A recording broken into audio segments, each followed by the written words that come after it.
back on record in State versus Davis, C-377-407. Normal party present. Anything we need to address outside the presence, Mr. Duane? Just one thing. Apparently, it was marked, State proposed 145, and I said 149. And so the clerk marked it as admitted 149 instead of admitted 145. So we just need to correct the record. We're going to replace the 149 with the 145. She asked me to put it on the record. Perfect. Any objection, Mr. Sant? No objection. Perfect. That'll be done. Was there anything that you needed to put on record regarding a statement not being introduced? I don't think we need to put it on the record, but Okay. I mean, I know the court has ruled on it, but we made the determination not to offer it. Which statement is that, just so if we ever need an appellate record? Okay.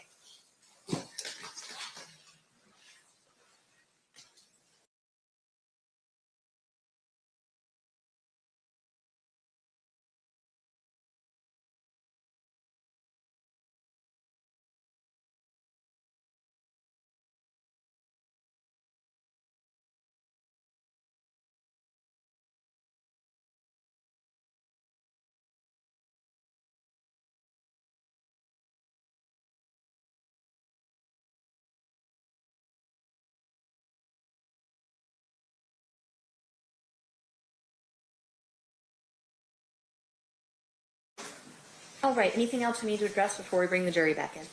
No, Your Honor. No, Your Honor. Okay, let's bring them in. Stand for the jury.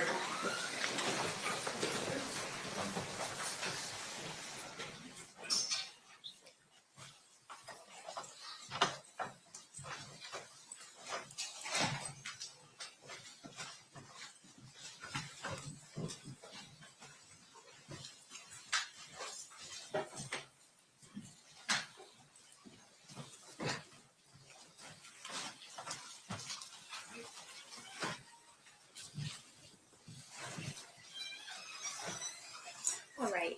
The party stipulates the presence of the jury. Yes, Your Honor. You may be seated. Welcome back, ladies and gentlemen. We are still in the state's case in chief. State, who's the next witness you will be calling at this time? Devontae Lee. Denbonte.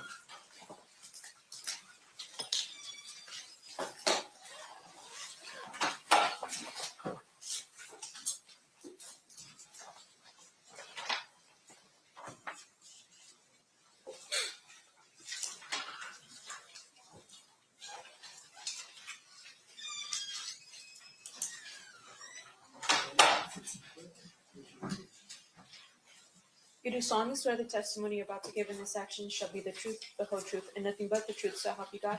Yes, sir. You may be seated. May I please have you state and spell your first and last name for the record? Devontae Lee, spelled D-E-N-V-O-N-T-A, last name Lee, L-E-E. Thanks, Mr. Lee, for being here. Mr. Gall, whenever you're ready, you may proceed. Thank you. Sir, you did not volunteer to be here, is that fair? No, I didn't. In fact, you're under a court order to be here Yes, through a subpoena. yes, In fact, you have expressed many times the fact that you do not want to participate in this. Yeah. But understanding that you're a court order, you don't have a choice whether or not to sit in that chair. Is that fair? yeah, that's fair. I want to ask you a little bit about the mid-1990s. Where were you living? At the time, I think Hawthorne. Did you ever start spending time in Compton? Yes, And what was who were you spending time with? my homeboys and people around, you know, friends. At some point, were you spending time with a person you knew as Big Dre? Yes, Would you describe him as a friend? yeah, And then later on, did you start spending time with a person by the name of Orlando Anderson? yes, I did. Would you consider him a friend? Yes, As a result of your relationship with Orlando Anderson, did you start coming into contact with the Southside Compton Crips? oh, yes, I did. Can you tell us how that happened? Meaning, I mean, we used to go over there and, you know, hang out. And we wasn't from over there. at that time, but we knew a couple of people, so you know what I mean. We go over there, hang out, or whatnot, chill. And then, is it fair to say at some point that you were given a option of joining Southside Crips or facing a different kind of repercussion? Yeah, it was. I would say it was an option, like you know, either or, basically. And can you tell us what the either or was? Well, at the time, it was either we're going to join, or you just can't come around no more. And did you ultimately join? Yeah, I did. And how does that work? How did you join? But you get put on, meaning have a fight or whatever, Now, things of that nature. is it always this fight? Is it always a one-on-one, or sometimes is it multiple people on one? Sometimes it's not one-on-one. If you get lucky, you know what I mean, you might get a fair one like that. But other than that, sometimes it's not one-on-one. And when you say a fair one, you mean a one-on-one. Yeah. All right. And so when you did you get a fair one, or did you have to get jumped in by multiple people? Oh, I had a fair one. Yeah, it was not multiple people. And how'd that happen? How'd that come about? You getting a fair one? Wait, I mean, I don't understand the question. Well, did Mr. Anderson assist you in joining the Southside Crips? Oh, honestly, he didn't assist us on joining nothing. He just was there to make sure, because we was, we're friends of his, to make sure basically that we had a fair, shake. We get a fair chance. Won't get dogged out, or not unless you got dogged out by that one, whoever he was fighting. So yeah, he was, he was there to make sure that everything went pretty much as smooth as it can go. And so Orlando Anderson was basically looking out for you. Yeah, he was looking out for all of us. Now, are you familiar with a person that went by the moniker Keffe D?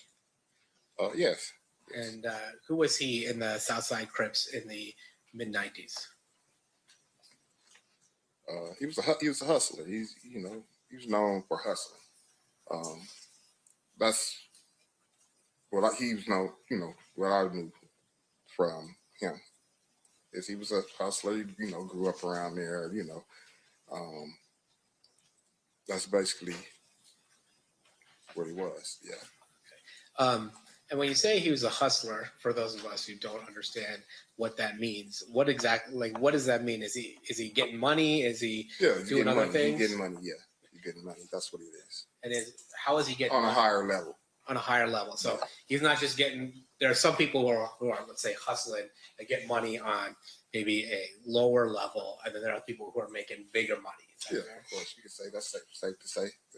And he's on a bigger level. He was on a bigger level. And when we're talking about getting money, are we talking about through working a 9-to-5, or are we talking about narcotics?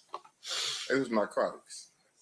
All right, and then when you got initiated into the Southside Crips through a fair one. After that, would you hang around the Southside area a lot? Yeah, of course. Yeah. And is it sometimes referred to as the neighborhood?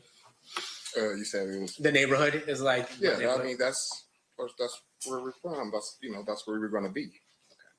Okay. And you had said we talked about Orlando Anderson. Did he have any relation to the Keffe D? Did Orlando? Yeah. Yeah, that was his nephew. Okay. Orlando was Keffe's nephew. Okay. Yeah. And being a Davis or being part of that family in Southside, was that a big deal? I wouldn't say it's a big deal. I mean, because there's a lot of families in our neighborhood, but they were pretty, prominent family, And then did the day you got initiated, did DeAndre also get initiated? Yes. And are you familiar with somebody by the name of Terrence Brown? Yes. Was he older than you, or was he your age? Yeah, he was older than me. So, yeah, he was older than me. So I assume he was in before you were in. No, yeah, way longer. Yeah, before, yeah. He's more of a contempt. You were kind of in the group that Big Dre, Orlando, that age group. That was that. Yeah, that's that era. Yeah, that was. And then Terrence Brown was, I'd say, would it be fair to say Terrence Brown's part of an older group along Yeah. with Mr. Davis? Yes. During that time, did the South Side have any rival gangs in Compton? We had a lot of rival gangs in Compton. Yeah. It's a lot, you know. Understood. Was Mob Piru one of those rival gangs? Yes. And Looters Park Piru also? Yes. In the mid 90s specifically, like 1995, 1996, was there a war going on between Southside and Mob Piru? Yes. I'm going to focus your attention to around 1995. In 1995, were you aware whether or not Mob Piru was associating with a music label? Yes, I did. Yeah. And what music label was that? Death Row Records. And were you familiar with somebody by the name of, or went by the name of Suge Knight? Yes. And would you say that he associated with Mob Piru? Yes. Were you familiar with somebody by the name of Tupac Shakur? Yeah. And would he also associate with Suge Knight, Death Row, and Mob Piru? Yes. Now, with regards to Southside, were you guys hanging out with another record label? I mean, we have hung out with another record label. Yeah. Yeah. And what record label was that? It was Bad Boy. And Bad Boy, is that the record label that was being run by Sean Puffy Combs? Correct. And when you say you would associate with them, what would you go to concerts? Would you just hang out? What would be the nature of the connection that you saw between Southside and Bad Boy? I mean, we went to a couple of what you call it, like concerts. I've seen them before. That concerts or they came to our neighborhood before. And that's it. And when you would go to concerts, who would organize you going to that concert? How would you know to go to the concert? But we just basically all do because they say we got tickets or da-da-da-da. And we all, they'd be like, okay, we're going to go to the concert. You get your ticket and you go. Would you, was your understanding part of it was to ensure that Bad Boy was not bothered by other gangs? That was the basis of it, I believe. Yeah, I would say that. And was there a particular gang that people in Bad Boy were worried about? Yeah, they was worried about the Death Row. I want to take your attention to the summer of 1996, in particular the Lakewood Mall. Are you aware of an incident that took place at the Lakewood Mall in the summer of 1996? Yes, I am. How are you familiar with that event? Because I was there. And that summer of Lakewood Mall, what happened? What were you doing at Lakewood Mall?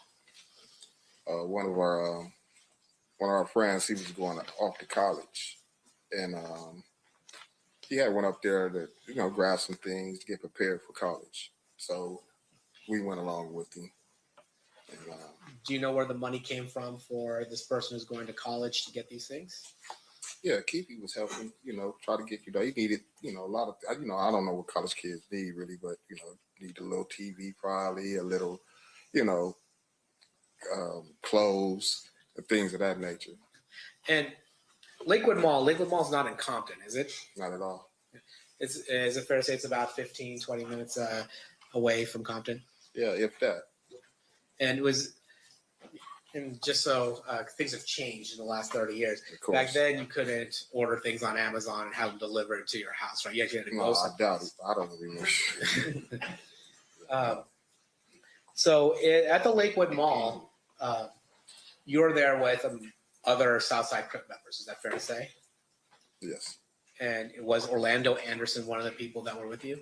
Yes, Orlando was with us. And then did you happen to run in that day into people from Mob Piru or Death Row Records. Yes, we did. Can you tell us about that? Well, I mean, we basically were coming from different sides of the mall, and we're, walking towards each other. And I guess we basically seen each other simultaneously. You know what I mean? And we noticed people. They noticed us. They kept, coming our way. We kept coming their way. And a couple of words was exchanged once we got close enough. You know what I mean? And that's when the fight broke out.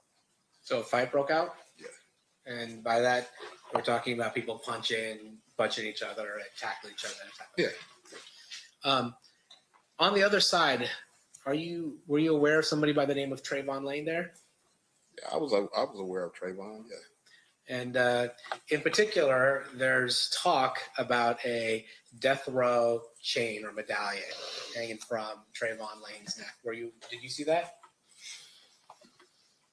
Yeah, I seen. Did I see the chain? Yeah. Yeah, I seen the chain. During the fight, did anything happen to that chain? Yeah, during the brawl, it came off his neck.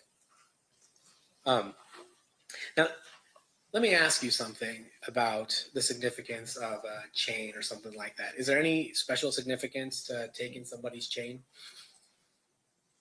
Yeah, I would think so. Yeah, well, yeah, of course. Can you explain that? I mean, that was their logo, and so it's like you taking that from them is, like you got something, to at least harp about or to say, hey, look, I took this. That's all it would be. Would it be considered disrespectful to rip somebody's chain off? Yes. How did that brawl end? Like what made you guys stop fighting? Oh well, the police came.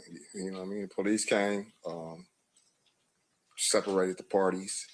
They didn't even try to talk to nobody or nothing. They just wanted to get the situation under control. Everybody just, leave. Just get out of there. So that's what they did. They came in,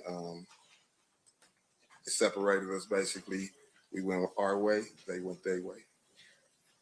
Is it fair to say that Lakewood is a little different of a place than Compton? Yeah, somewhat. Yeah. Yeah. A little more suburban?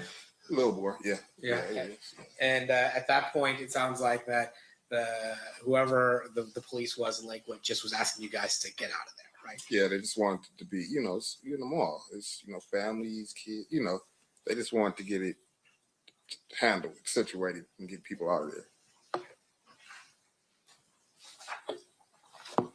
Permission to approach, Your Honor? You may. I'll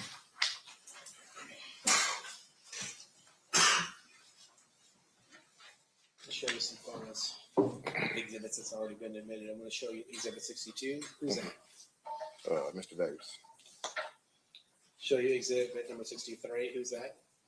Mr. Anderson. Show you Exhibit number 64. Who's that? Mr. Smith. Let me show you Exhibit number 65. Who's that? Mr. Brown. Let me show you Exhibit number 60. Who's that? So that's Trayvon. And I'm going to show you Exhibit number 70. Do you recognize the people in here? The ones' faces that are blurred? Yeah, the people I know, Orlando, me, and Big Dre. And then, is this just a wider out version of that photo? Yeah, same thing, same deal. What I just told you, that's three. Okay. And then I'm going to show you what's been already admitted, States 66. Do you recognize who's in that photo? Yeah, Orlando and Keffe.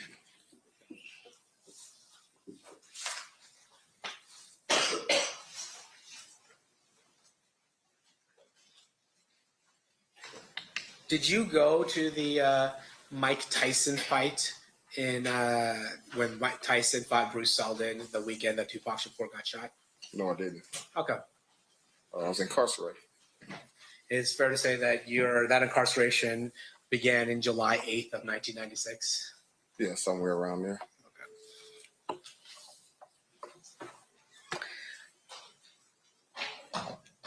In 2006, is it fair to say that you started doing work for the DEA? Yeah, Haida. Yeah, HIDA, yeah. Yeah. And is that after you got caught trafficking some drugs as well? Correct. And in the mid 2000s, you got 5 payments. Is that right? I think something like that.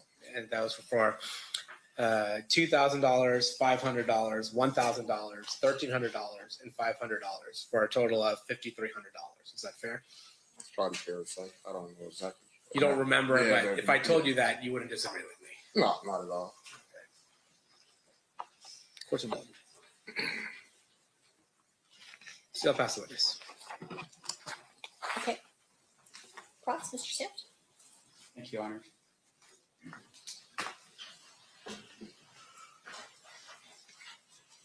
Mr. Lee, your street moniker is Durlock. Correct. Okay. And how did you come with that moniker? How did that happen? It was given to me. And with regards to your testimony here today, you've told us a little bit about your work with HIDA. That's for drugs, correct? Yeah, correct.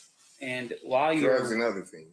HIDA is a task force, so it's drugs and everything. It's ATF, DEA, all that. Right. Right. And with regards to your work with HIDA, of course, because it's about everything, technically, if you saw other types of crimes being committed while you're working for HIDA, you would tell the HIDA people because it's part of a overall task force, right? No, I'm not necessarily. I'm tell them what they asked me about. You know what I mean? I'm not gonna tell them nothing outside of the realm of what they're seeking or looking for. Right. And fair to say, though, with regards to what they were seeking and looking for, at some point they were targeting Mr. Davis as a drug dealer, right? Yeah. And so you were helping them with that information that they needed, right? And that information came in early of 2008, meaning that you were helping them in April and May and that kind of thing. I'm not sure the dates, but I eventually was, helping them. Yeah. Okay. I don't remember the dates. Your Honor, would a review of a report from the DOJ with regard to your participation help refresh your recollection? They might, yeah, sure. Yeah, You may. okay.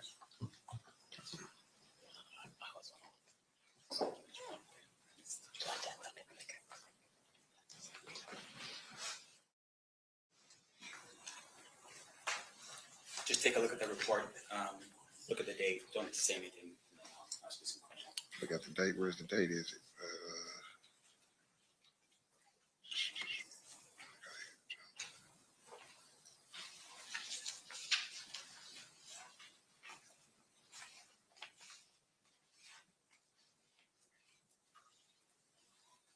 Okay, I recall. Yeah. Okay. And with regards to this document I gave you, it looks like the date that I've shown you is a date for July 10th, 2008. Is that right? Yes, that's the date that's on there. Okay. And fair to say for the jury, once again, you're working with the HIDA team, and that's even prior to July of 2008, you were working with the HIDA team. Fair? You said prior to July of 2008. 2008. Yes. I was working with HIDA. I only worked with HIDA one time, so I don't know what you're trying to insinuate. Like, All right. And I want to make sure that the jury, that we're clear for the jury. I So understand. let me show you that document. Would a review of another document help you refresh your recollection as to how many times you worked with HIDA? it might. Let me see. This is,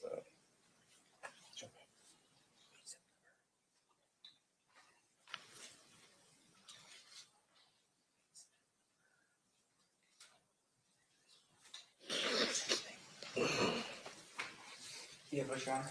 You may.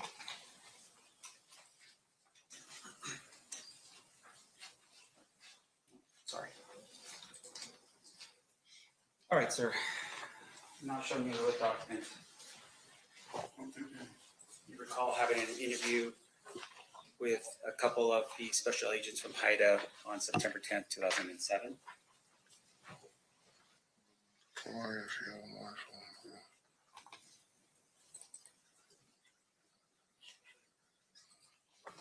Yes, I recall. All right. And then also, once again, just for the jury's edification, showing you a document here. Were you also working with HIDA on April 3rd, 2008? See, working and being interviewed is two different things. Okay, so you're being interviewed by HIDA on April 3rd, 2008. Yeah, that's what it says. And you were given information with regards to Mr. Davis on April 3rd, 2008, right?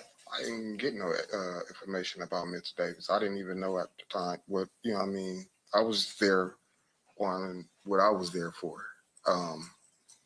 Once again, this is about drugs. I'm talking about drugs. So with I am regards too. to, regarding 2008, April 3rd, were you there to speak to HIDA agents about drugs?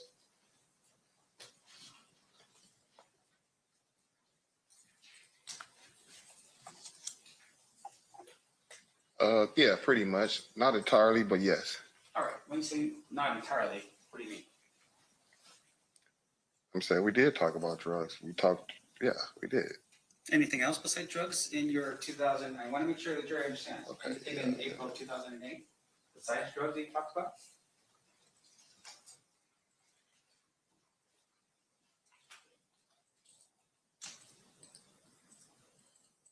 No, that's it. That's all we talked about. All right, thank you, sir. Now, in your time that you spent with HIDA, you had shared some information with regards to what we now call the Lakewood incident. Remember, we just talked about this a second ago? Yeah. All right, can you tell the ladies and gentlemen of the jury when the Lakewood incident occurred? It was in 96. I want to say July. That's what I want to say. Yeah, that's July. I feel it's July of 1996. Can you help us as to how you know it was in July? Yeah, because it was the summer. It was in the summer. And he was getting ready to go to school. So I know he had to be there that summer, you know, start up his training and stuff for football. Okay, so if somebody else, an FBI agent came in here and told us that it was a couple weeks before the fight in Las Vegas, would he be mistaken? You said who came in and said what? If somebody else testified about that date and said it happened. a couple Objection, weeks Your Honor, before. to have this witness talk about what another witness stated. I'm just asking you. And that witness stated what he said. We can't All right, thank you. opine as to whether he's mistaken or not. I'll withdraw the question, Your Honor. Okay. Let me ask you this. You shared the details of the Lakewood incident, right? You told people you described it, fair? Describe it to who? To various different people over the time since the time it happened. You've explained it to various different people. In fact, to us right now, today. Yeah, so I mean, I did because I'm doing it to y'all right now. So yeah. Right. And so with regards to your description, can you tell us, describe for us what happened during the Lakewood Mall incident? Same thing I just told. We got to fight. And Now, isn't it fair, though, that at some point in the future, and I want to make sure I'm clear as to the date, you had an interview with a Detective Mogg from Metro? oh yeah, I did. Okay, and you recall that interview was actually on July 11th, 2023 in Las Vegas? Yeah, about that. Yeah. Right.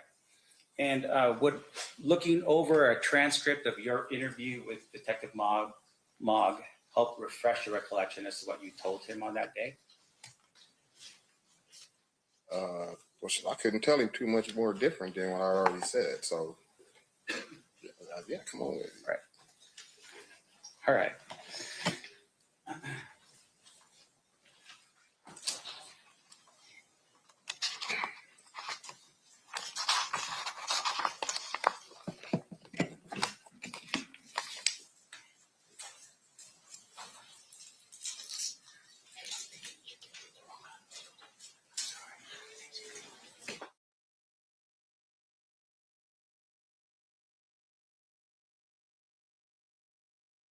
Yeah, push on. You know, Okay, sir. I'm showing you your screen here.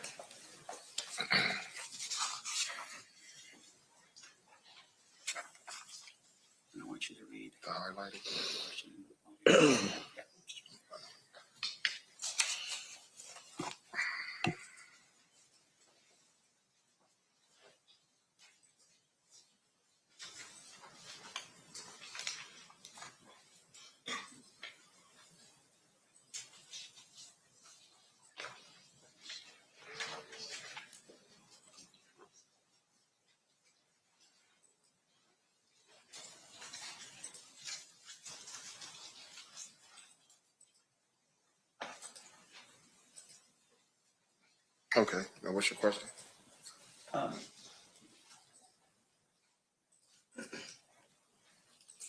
Now, with regard to what you reviewed, clear to say that you told Detective Locke a more specific sort of thing that happened at the Lakewood Mall, right? Yeah, I would say. Yeah. Can you tell us, for instance, the location of where the fight took place? Yeah, it was by Foot Locker. By the Foot Locker. Yeah.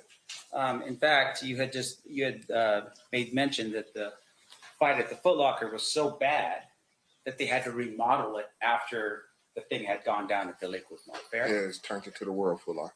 Right. You described it as mayhem that was occurring in that Foot Locker. Yeah. Okay.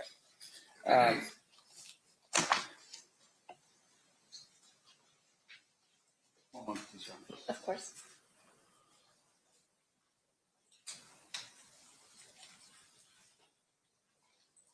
Your Honor, I have no further word. Actually, I do. Sorry, let me back up real quick. Nope, that's it. I have no further questions of this witness. Any further questions, Mr. Paul? Of course not. Shake it.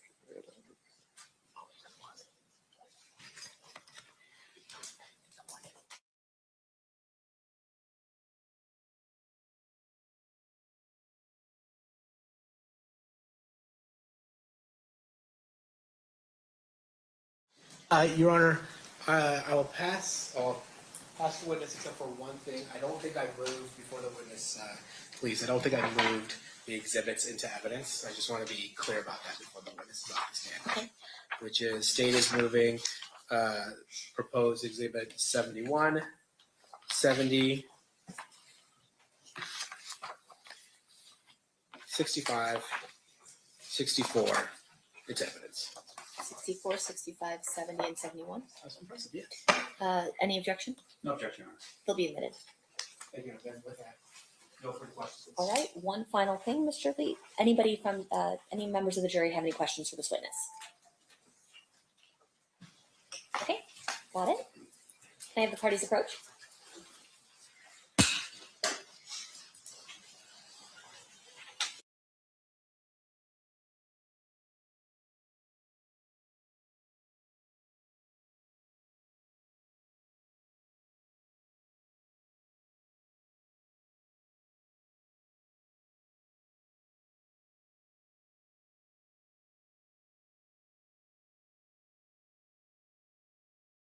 All right, a question from one of our jurors, Mr. Lee. What did you receive multiple payments for if you gave information to HIDA once? Well, it was during, the course of the investigation and things like that. That's what it was for. During the course of the whole thing, they have different ways of, looking out for you or giving you something to try to help your situation or something like that. Any follow-up based on that state? Nope. Defense? No, Your Honor. All right, thank you for being with us, Mr. Lee. You are excused. Thanks. You're welcome.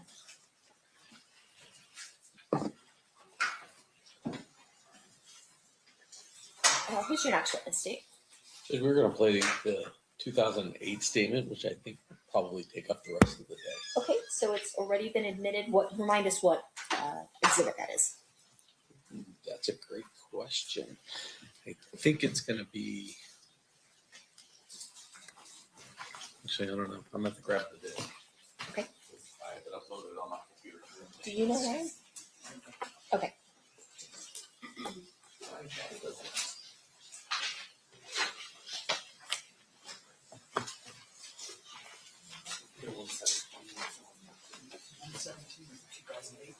Yep. All right. So you can proceed with playing exhibit 117 then. Thank you. If we just maybe the volume down at the beginning because it's really staticky, and then we'll turn it up when they start talking.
Hey, Hey, how you doing? good to see you, sir. Good to see you. Okay,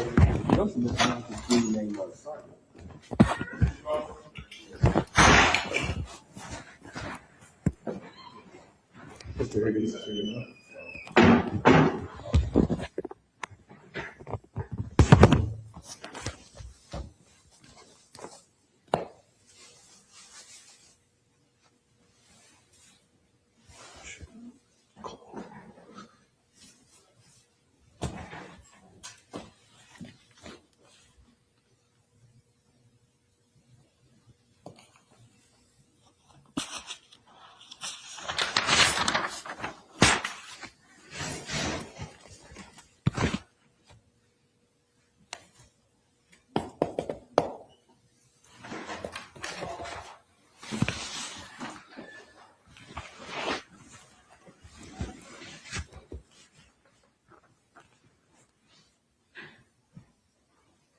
Get this thing catered, right?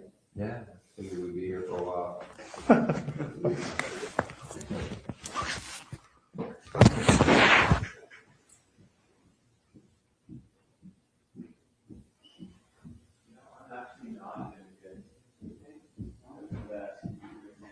Oh, dude, you can just walk out there and buy breakfast.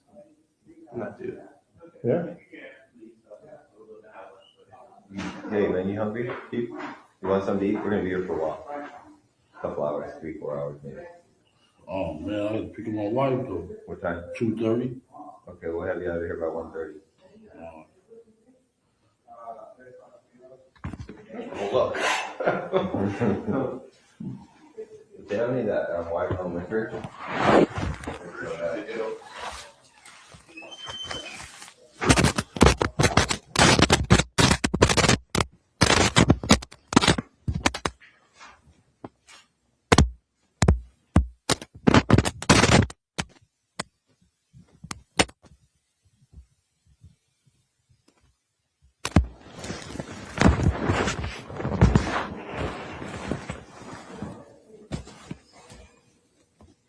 I ain't seen no spook down game either. A couple of weeks before the murder. Okay. Good stuff.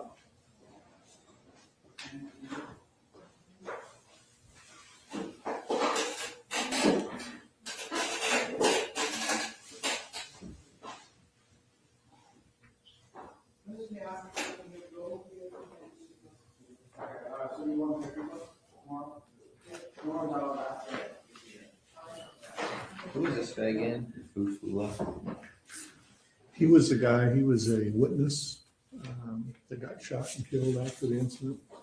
And before he really had a ability to make any statements.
Which way? Out there talking? He's talking to Dupree, yeah.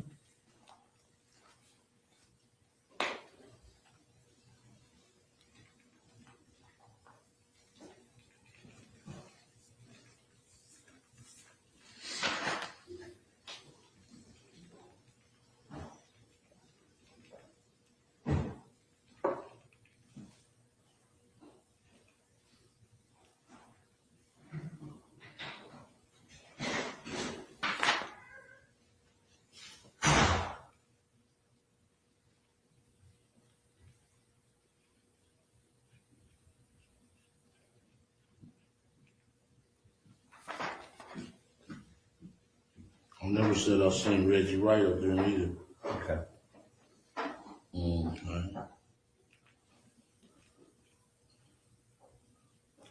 Okay. Regarding what? In Compton or at the Biggie thing? At the Biggie thing. Okay.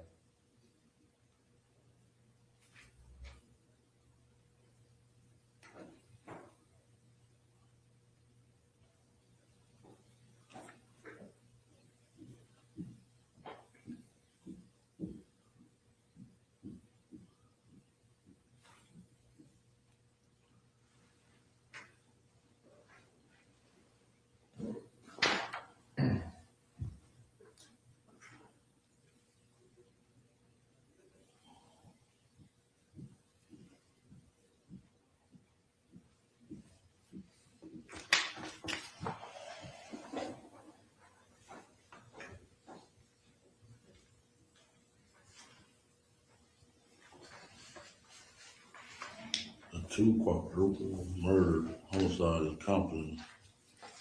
Concerning the 2, okay, yeah.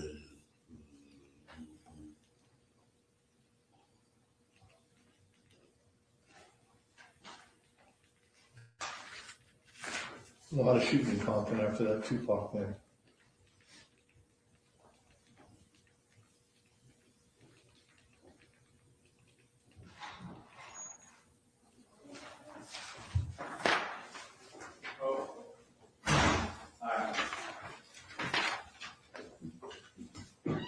Sorry for the late, guys. You know how it is. It's so difficult out here to make a living. Trying to hustle. Oh, I'm trying, man, but nobody wants to buy anything from me. No, just kidding. Wayne, Yes, sir. keeps going over his original statements that he gave after his Oh, okay. arrest back in 90, whatever. Are you hiding the donuts and coffee and all that? These guys wouldn't let me get it. See? I know how y'all is. I'm trying to help you out, man. I'm looking after your heart. See a fat boy here, you guys are like, yeah, we're gonna fool him, make a fun of me. Oh, God.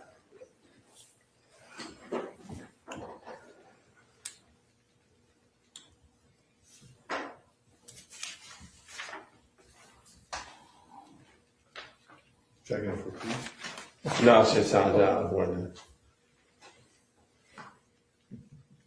How you guys been? Good, man. Good. How's the holidays going? So far, so good. Really? Yeah, it's coming up fast, isn't it? Faster than I expected. Next week, it'll be here and be over. Which is always a good thing. Yeah, no, it is. Yeah.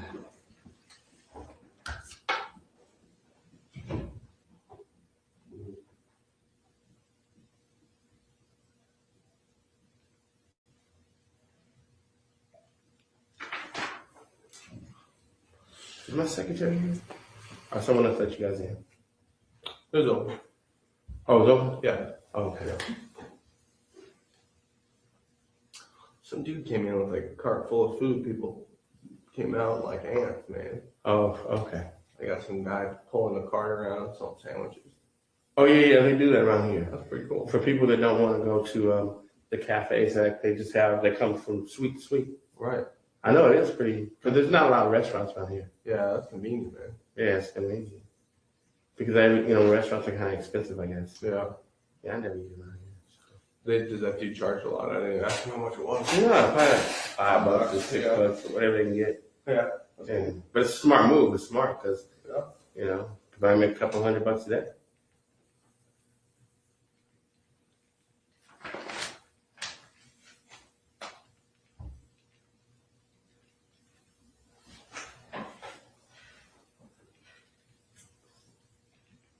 See you in a while, man.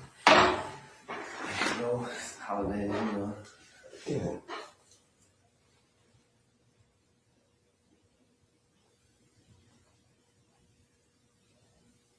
That's awesome, man. Meager surroundings.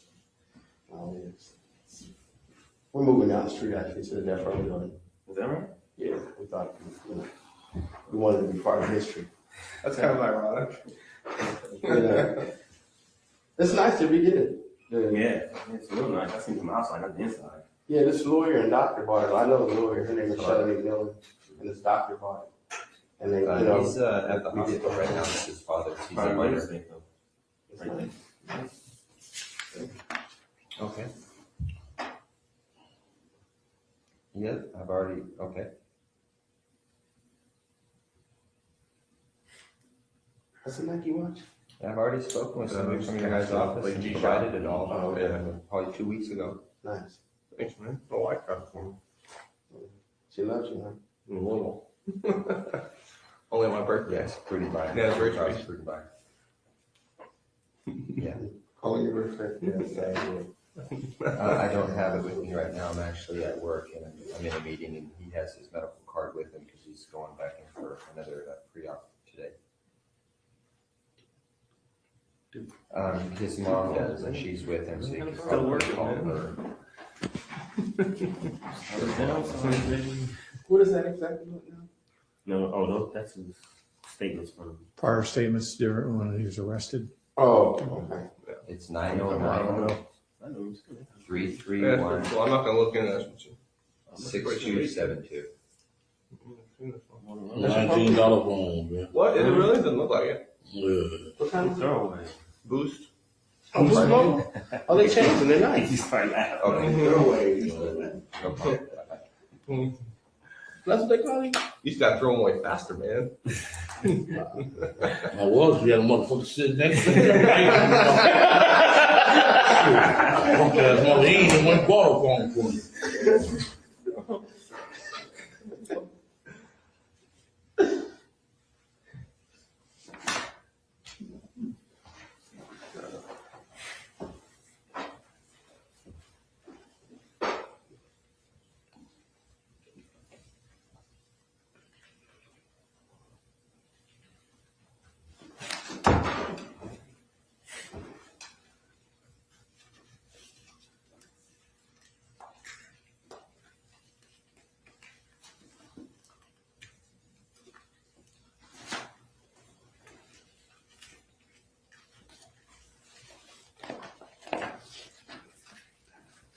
I like the way that Vegas does their reports. Almost like a federal report. A lot of agencies have adopted that federal reporting system the FBI uses for the way they structure their reports. I don't know why. But anything's better than LA though. LA are so screwed up the way they do it.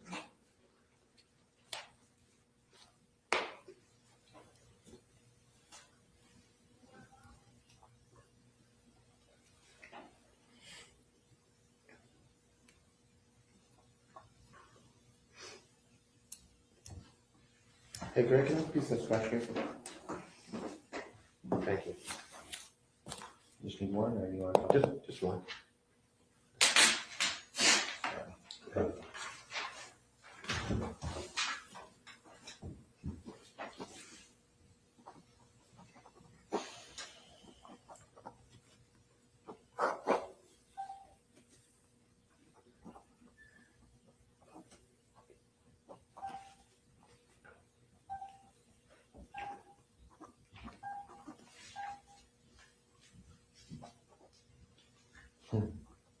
And we got accused of doing this one too. This is an anonymous caller said an off duty LAPD working security killed Tupac. We can't win, can we? Some of those we tip one. LAPD, a bunch of killers, man. Here's interesting, 9/24/96, a caller from New York claiming to be Sean Puffy Combs said he hired someone to blow up night. Something went wrong. Girls got involved.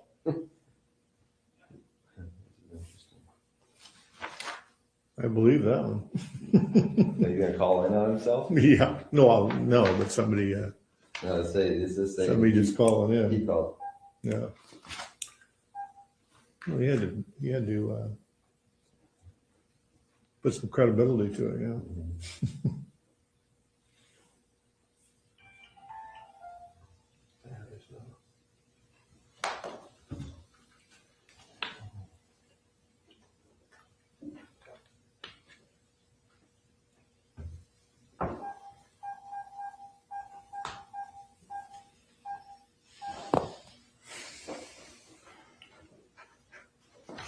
Keffe, the second one's almost identical to the first one, so we don't need to go through that if you haven't already.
Hey, Chief, the guy who wrote that wants to know if you still have the girls going to the club selling ecstasy. Something ecstasy. Yeah, that's the guy Man, who wrote it's that. crazy as hell. I don't know. Got no ecstasy. Okay, and Graham, I was the leader. So really, the only thing is the thing about Santana Block, the thing about getting dope from Pat back in '93 or whatever you said it was, and then what was the third thing? Oh, Reggie, right? Those are the only those are the only three things. Yeah. Well, what about that whole bullshit about Tupac? What's that? The whole. Oh yeah, that was bullshit. All right. You can pass this back over here. Today, Keffe, today what we're going to do, we're just going to go over with a fine-tooth comb the Las Vegas incidents. We're going to draft up our report as regarding that specific thing. And then we're going to cover a few other things that we do have to emphasize to you that everything in this report has to be right on, because if down the road it's determined that some of these details are incorrect, then everything's off the table. So everything in this report cannot be like that report. Hey, I want to say this though too. I feel like I said that day, don't bullshit me, and I won't bullshit y'all. You know what I'm saying? I feel I'm being bullshitted. Regarding what your deal? You said yesterday, how Mike, I need to talk to Mike. You said it was over. I need to talk to Mike. One is because I still got a tracker on his car. Two, I need his statement regarding the place in Paramount that was in his name. And there's some questions that are regarding to Mike. We're not bringing Mike in order to arrest him. But since Mike already knows that the police have contacted you and you're working with them, there should be no problem. It's up to Mike to keep his own mouth shut, and we're not going to be asking him about his people or his associates. That's not of concern to us.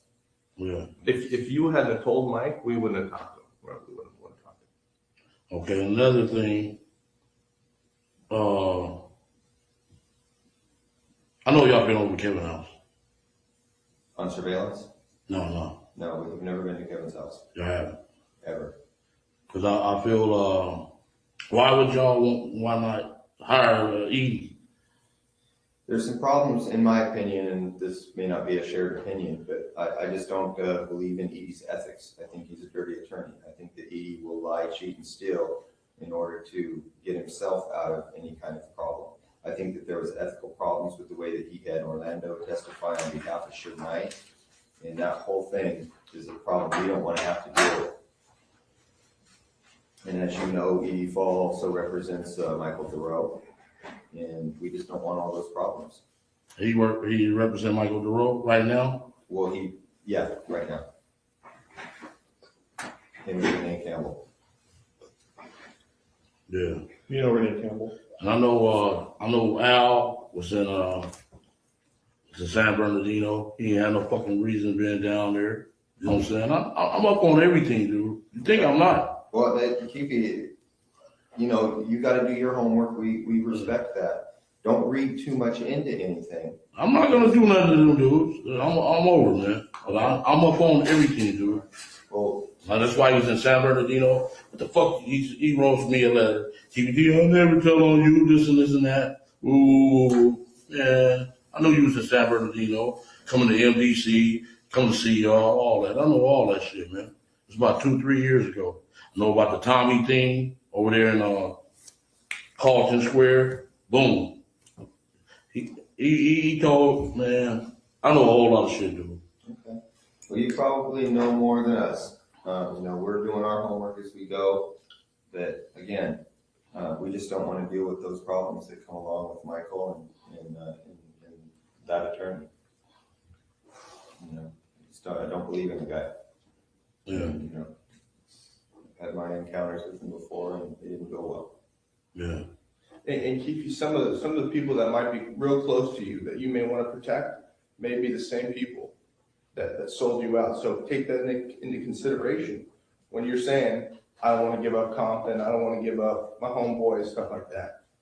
I mean, I'm not saying anybody did it, but I know. close to you may have. Yeah, I know. He said Eddie or Pat could be working with us. And that fucked me up. You know what I'm saying? Well, Keith, let me say this. I know you. And I know, let me say one more thing. Yes, sir. And you said, I got some shit gonna break your heart, gonna break you to your knees. I know y'all was gonna arrest me for this shit, man. You know what I'm saying? I knew that shit, dog. You know what I'm saying? Yeah. But that's how it go. That's how the game go. Yeah. You know how it is. Yeah. These dudes are cold, man. Well, let me say this too, Keith. I'm serious. I never thought I would retire. But y'all heard me on the phone, man. I'm through with this shit. You know what I'm saying? Too many dirty motherfuckers, low down, cross artists, everything. But they don't know I'm putting the double cross down. Fuck it. I'm with y'all. And now, what you, let me say something. Yeah. You know, I know you have used Edie and you feel comfortable with Edie, but I want you to say this, and I know you've sent him a lot of business stuff, but I would think you would think at this point that maybe you shouldn't think that way because you wouldn't be here, because a lot of people that he dealt with may have participated in getting your ass here. I know. So I think you might want to look at it a little differently. Yeah. You gotta look at the whole picture. And I think It's you're a starting to big do picture. that. And when with Snoop Dogg uncle, you know what I'm saying? Then at the airport with the fuck ass plane tickets. Y'all ain't got him out. And his wife even put him on blast. Said, I don't know how you got out. Just hold on. All the people, all the speculation, just hold on to I'm that. just leave it alone, yeah. I'm gonna leave that shit alone. Cause that make me mad, all that shit. That's why I smoke weed. Cause I'm a dangerous motherfucker without smoking weed, dude. I get mad at easy, you know what I'm saying? We know you, man. We know what you can't do. That's how Greg is without coffee. Yeah. Y'all be sitting there, keep me calm, keep me from hurting people, man. You don't want to do that. You know what, man? Just like you out the game, leave all that behind. Yeah. Stop. My advice to you, but just stop thinking about who did what, and just think they all did it. Yeah. And then just trust the person sleeping in your bed with you, your wife. Other than that, just shut it down. You Let's just messing go up. forward. No, and your lawyer. Or your lawyer. Yeah. I'm just trying to. I understand. This is a dirty war. And let's let this Greg got some other stuff you want to talk. Okay, good. Yeah. What this ultimately comes down to is how valuable your life is, your family. And when I say your family, I don't mean your extended family. I mean your brothers, your sisters, and your wife, and your kids. That's it. Anything beyond that, as far as we're concerned, is fair game. I thought Speedy. Kevin will work out his own deals. Speedy ain't got a lot on the table. I don't think that's going to be a problem. And you know, we'll throw that one in if that's what's important to you. We'll throw that one in. But besides that, man, everything else is fair game for us. I just want to say this, and me and Keith had that conversation. I tried to explain to Keith. You know, some people out there that you may have love for, but you can't control. Their stuff is way out. That's not within your zone. You know what I'm saying? So you have to understand that. You know, But all of some of the bitches did me dirty, you know. they're not. You know, they're out of the zone. So A lot, majority of them, you know what I'm saying? Again, don't think beyond your family. Don't Yeah. be concerned with anything beyond your family. Right. Kevin will come in, he'll work his own deal out. He's got to do that. You know, he's got a lot of liability out there in Richmond. And so your brother's gonna have to come in and work his own details out, which I'm sure he'll do because he doesn't want his own family disrupted. And he can help himself, but if you can't control him, you know, that's his situation. He created it. You don't have nothing to do with you. Mm-hmm. Yeah, ooh. They ain't like the old school dudes, man. You know what I'm saying? They ain't like the 80s and the early 90s dudes. These new wave, MySpace gangbangers. I know what's up, man. I'm through with this shit. I'm through with that neighborhood, all that. You know what I'm saying? Through with that shit, man. Well, that's what Corona way lovelier than Compton. I can get my head blowed off. You know what I'm saying? Paying $300,000-$400,000 for a house. You walk out the street and get your head blowed off. Yeah. That's crazy. Yeah. All right, I'm ready. Okay, so again, this today's report that's gonna get generated is specifically on Tupac Las Vegas incident. And we'll get you a copy of that report and have you make sure everything's solid before it's you know. All right. Man, but I feel I can still go to jail with that, man. Because this is federal. And that's What is said right here cannot be used against you, Keffe. Nothing you say today can be used against you. So anymore. Yeah, nobody's trying to.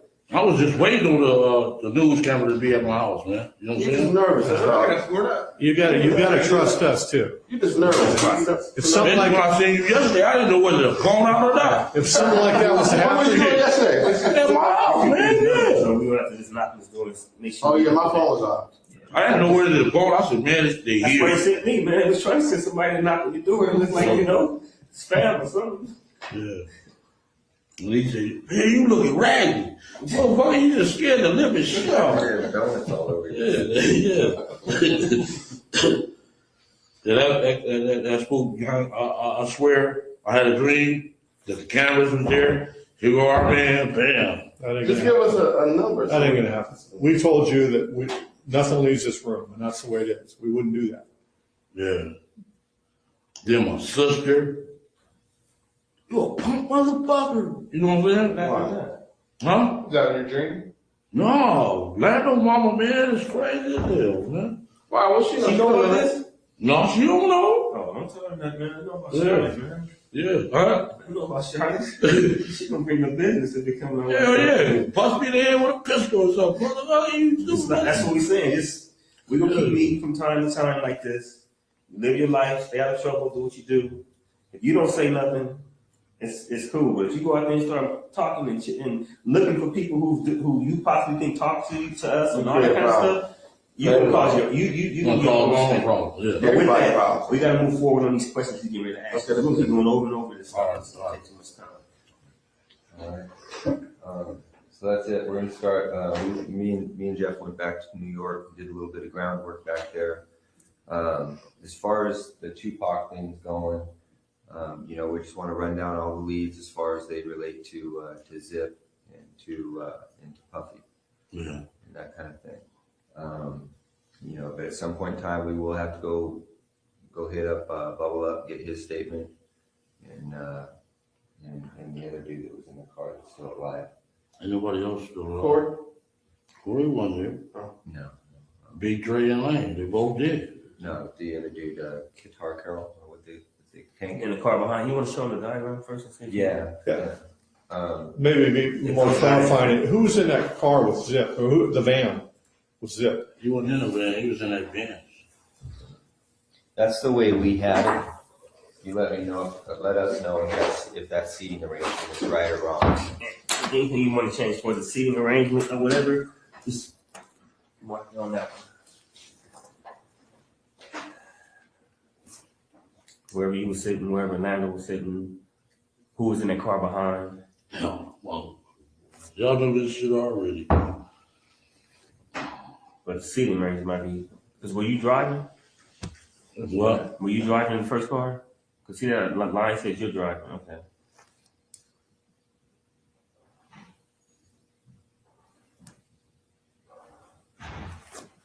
And who was driving the, Debbie Allen was in the car behind by herself? No, he wasn't even there. None of them guys went in the car behind?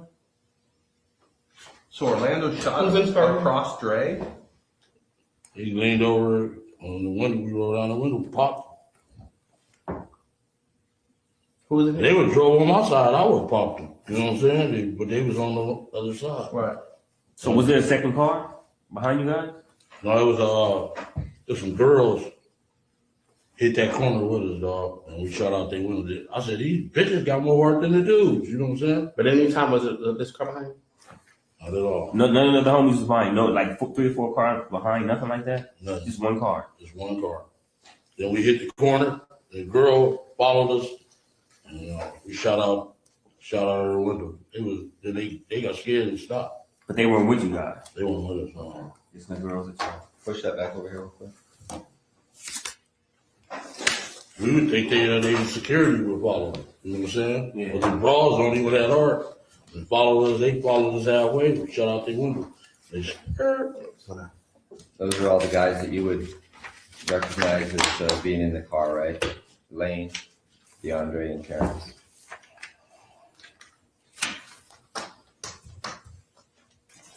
Yeah.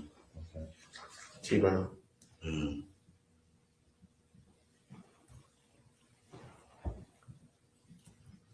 Okay. So Orlando would have had to lean over the top of Dre, right? Yeah. Okay. He did. Okay. All right. Well, that's what all the witnesses said too from the back. Yeah. I mean, Okay. That was a heartbreaker. Oh, man. Okay. All right. So leading up to that, do you know who Trayvon Lane is? Yeah, I know who he is. Okay. So do you see Trayvon there at the just before at the MGM at all? I didn't see him. Okay. All right. Then let's start back at the beginning. Let's go back to, this is 96, 3 concerts. Where were the concerts where you talked to Puffy and Zip at? That was 96. I was, when they gave it a BET tour. It was everybody on the show. Let me see, it was Naughty by Nature. They were on the show, Mary J. What's that dude's name? Jodeci, Craig Mack, Biggie, Faith, and the Junior Mafia. That was group. that's BET tour? Yeah. Or BET it was Superfest? It was a BET tour. BET tour. Where was it at? You remember that? It was in San Diego. We went to one in San Diego. Went to one in Anaheim, Irvine, then in Vegas.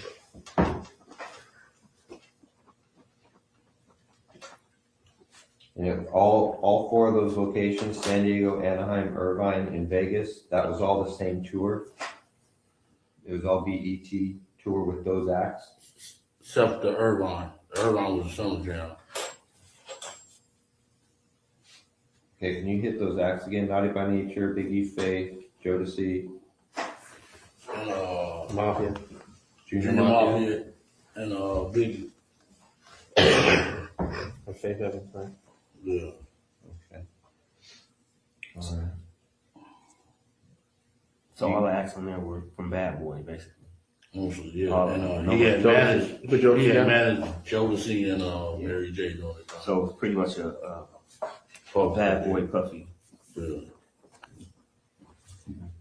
tour. Are you gonna be able to track down those dates, Darren? Yeah, I can look it up. Okay, What better? Yeah. all right. Now, on all 4 of those occasions, there's San Diego, Anaheim, Irvine, and Vegas. Which ones do you actually talk to Puffy at? Every one. Every one of them? Yeah. Which of those 4 is it when you talk to him about murdering Tupac? It was really about both of them. Either one of them. It was Anaheim. Tupac and Suge, you mean? Yeah. Anaheim. A couple of times at Greenback. And where? Greenback. Sunset. Hey Greg, do you want to go back to like when they first like got in contact? Yeah, we can start there. What year did Flint introduce you to Zip?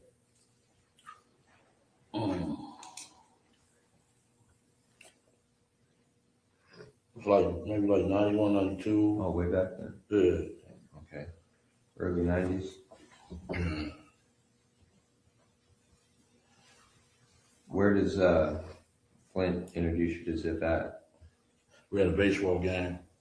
And he was they pictured he was calling him Dwight Gooden. We got a Dwight, we used to play for like Cases of Champagne. They bring their team and we played in the Southside, yeah. Southside Santana kind of like thing? Or just split? They really think he an imposter, the Santanas do, you know what I'm saying? Cause he just like really, they charged him, you know what I'm saying? He wanted to join their gang, they was the baddest gang back then. But they don't really recognize them.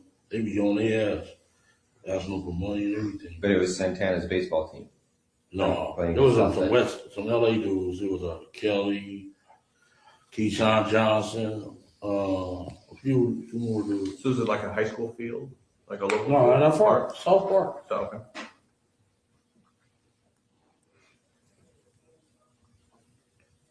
So y'all basically played against them. Yeah. How many occasions did that happen? Like About 3-4 times. 3 or 4 times? Yeah. All in one summer? Or was it over a period like a couple of years or just all in one summer? Maybe like a year. Come step up for a second. Yeah. And you were the captain of your team? Yeah. And who's the captain of the other team? Flint? Yeah. So basically your team was his team. Whoever he bought, most of your players were what? Southside. Yeah. And he bought a lot of LA cats. We had a little barbecue and we kicked it up. When we lost the game, we paid them the bottles. Went to the store and paid them the bottles. So you played for what, Crystal, or for Champagne? Yeah. Dawn, Crystal, yeah. Okay, so that's early 90s. Flint's was busy doing PCP even back then? I can't say, he was kind of starving then. Okay. They used to always ask me for money and all that shit. Okay. But 91, then we went out there in 91. To New York? Yeah, about 3 weeks. Because he bought Zip to like the last baseball game or one of the first baseball games. Did he come to all? Did Zip come to all 3 games? Yeah, he used to come on. Yeah, he was a pitcher. Okay. And then Okay. they used to call him Dwight Gooden. Oh, okay. Dwight Gooden for y'all. That's how Flint introduced him, is Dwight Gooden. Boom, he came in. He was a pitcher. He doing them fancy curveballs. Could he throw? Yeah, we used to. We was good athletes in Southside. A lot of good athletes. Yeah. Orlando was a good athlete. So quick, is that who you know as Zip? Yeah. Now you got hair now. That's no. That might be old. Yeah. Old. Oh,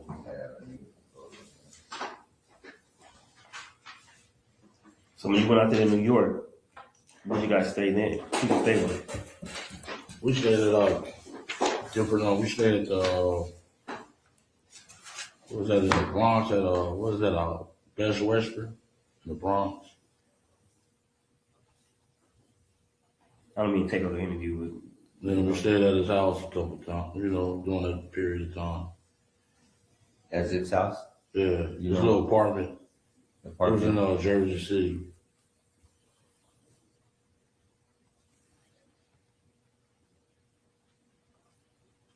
Okay. When you're out in New York, is that when you meet Puff out there? Not doing that. I met him. He gave a party at some little club down in Santa Monica. Paradise. Oh, 24 was Paradise 24 used to be? Yeah, it was Paradise. Yeah, on Santa Monica. Okay. Rhode Island. Yeah. That's where I first met him. This was like, That's okay, Keith. We're gonna try to keep this in order, so we'll get to that part. okay. So now you're in New York with Zip and Flint, and what's happening in New York while you guys out there? I had brought some birds out there. And they kind of like ran the sham. You know, I guess he gave Fast the money.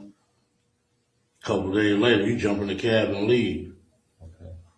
So I'm still out there like 3 weeks trying to get my fucking money. You know what I'm saying? Flint fucked you over? That's what it looked like. You know what I'm saying? So what's the name gave me the rest of the cash. Said I gave Flint the money. How many birds did you have that you took there? 3. Just 3 birds? Okay.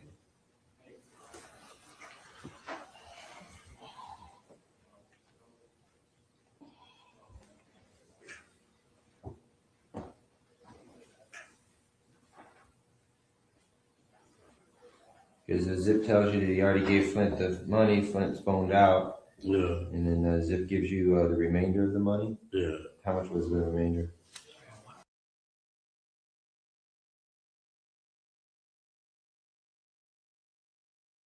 From New York. Yeah. What was he out here for?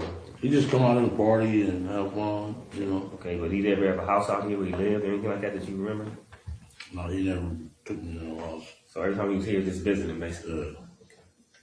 Didn't know him to have a girl out here that he'd spend. He had a girl out here he'd spend time with. Got a lot of girls. Like You know how players. Yeah. Like one particular like that. So when Zip's playing baseball with Santana, it's just coincidence that he's out here. He's just out here for fun, right? You ever seen this girl before? Maybe that. Tony, I mean. Maybe Tony. They call him Tony. So I ain't never seen her. Never? No, yes. So he didn't have no main girl, just a bunch of girls he was flipping or whatever. Y'all just player with each other. All right, so you're out there. You're doing some dope with Zip, and then what happens next in your guys' relationship? You come back to Compton. You're running your game out here, and how you just continue to have an ongoing relationship with Zip, or do you always have to go through Flint?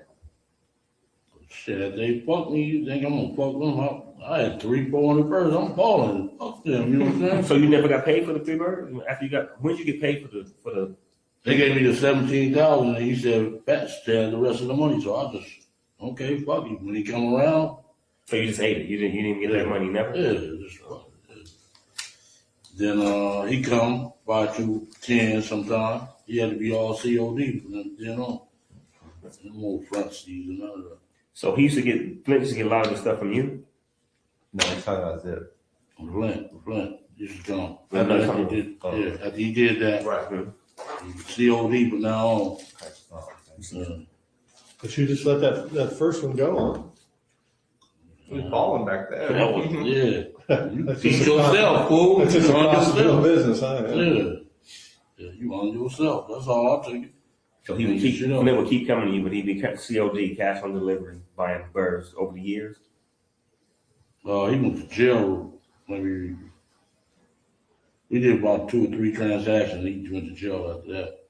Okay. And I was asking why the fuck you would go out to Miami and you know I got the shit here. That's what you get. Because that's what he's doing, going to Miami getting some stuff, and he got That's popped. where he got popped at. You know? But when you brought the stuff back to New York that first time, who was that stuff for? Was it? It was for Zip. Yeah. But Flint brokered it. He kind of like was the middleman. Yeah. Do you after you have your little deals with Flint? Do you end up you start doing anything with Zip, like directly with Zip, back and forth to New York? When he went to jail, Flint did. yeah, he called, say Zip snitching. So I like, Zip snitching. And he like, yeah, man. I said, well, why the fuck your nephew was with him every day? You know what I'm saying? That don't sound good. Maybe he trying to keep me away from him. And that's what Zip came and said, man, he just trying to keep us away, man. We can get money. You said his nephew is with him all the time? The little D and Derek. And Daryl, Yeah. little brother, Wanamaker brother. Because what they hung out with Zip a lot Yeah, he was hanging out with Zip. when Flint was in jail. Yeah. They was making money with him, or they was just hanging with him for the girls and stuff. You know, I really wasn't getting their business. I just handled my business, man. You know. But they was with the girls, they do the cars, all that shit. All right, so time goes on. This is through the early 90s. Flint gets popped in Miami. And then anything else significant regarding Zip and Flint? You guys just all got your drug games going on. No talk or issues with any of the, no talk or issues with anything about Tupac at those early stages? No. He was still with them Digital Underground or somebody, them other people. So he hadn't returned death row yet. No. But when Flint and Zip fell out, there wasn't no beef. Just word, he snitching. And they That's what he said. That was bullshit so we could stay away from each other. So that was it. Yeah, that's what I said. Why your nephew still hanging with him? Okay. If he's snitching, that don't look good, you know. So then you hook back up with Zip? Cause you know it was bullshit? Then I did that water deal with him, with Pat Bernard. It's in the paperwork already. Okay, so you do the water deal. Was that pretty accurate what you said regarding the water deal that Yeah, Pat Bernard. you guys fucked Patrick over? Patrick Bernard? Yeah. Did we fuck him? I didn't say we fucked him over. No, he did. I think he got his money. Okay. He didn't? Okay, he probably didn't. 15 years ago. You know, the deals that went down between them, you know?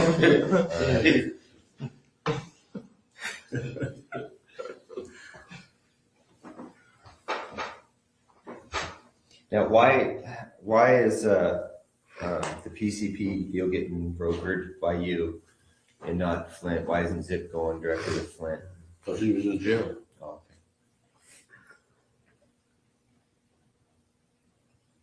So you became closer with Zip while Flint was in jail. You started doing business with him. Yeah, we started hanging out when he come to LA. He'd come and hang out with me. We go party. First class. And everybody was cool on Flint at that time. Like, man, because he was in jail. Whatever. And his shit don't match neither. 100 fucking keys. Get 3 years. Oh, son of a bitch. Oh, So y'all thought he was just like, he was telling, huh? Nobody wanna mess with him. Man, we know in Corey, 200 keys in Columbus, Ohio, you get fucking 30 bucks. Oh, yeah. I got more than that on a phone call. On a phone call. You know what I'm saying? Who's your lawyer? That thing we got that time. Oh, yeah, you had some assistants. Oh, Eddie. Yeah. And that shit don't add up, boy. Where? So you and Zip keep doing deals. In between, at some time, how does Pac or Big get brought up into the situation as far as you? We just started kicking it, and we met the boy at he gave what was that, a BET party? For the BET award. It's like 92, 93 at the club on Santa Monica. And Mary J, what's his name? That tall dude with the neck used to have dreads. He with Aftermath now. What's his name? Busta Rhymes. At Paradise? That was the time? Yeah. Busta Rhymes. Man, that one was got in a fight. I was suited. Went cross. He thought he was all big shit. Stop. We was gonna beat the fuck out of that boy. But he threw he wasted a drink on me, and I'm like,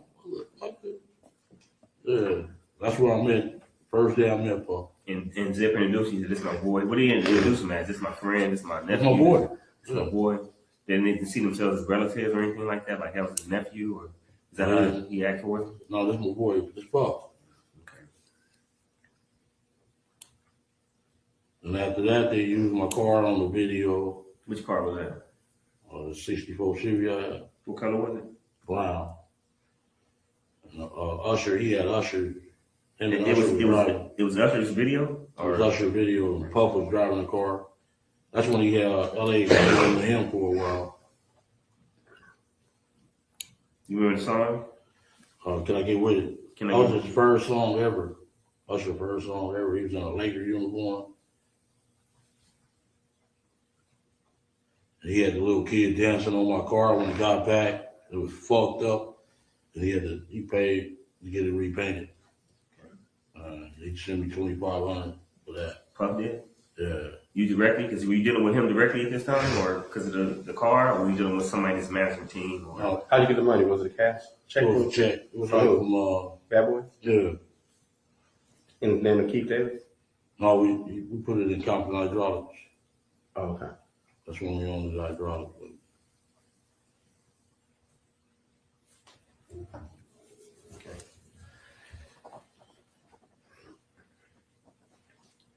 I'm sorry, what's the cat's name again? The video dude? Usher. Okay. Can I Get With It? That was 92? What year was that, Cam? It was like 92. When he first 92, 93, He was yeah. like 16, 15 years old. 14, yeah, he was a little kid. Mama, can I buy the car?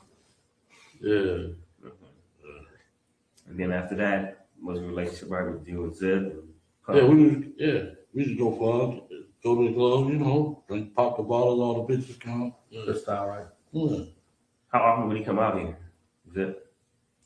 Shit, like once a month. Did Puffy have a place out here? Didn't he have a place out here?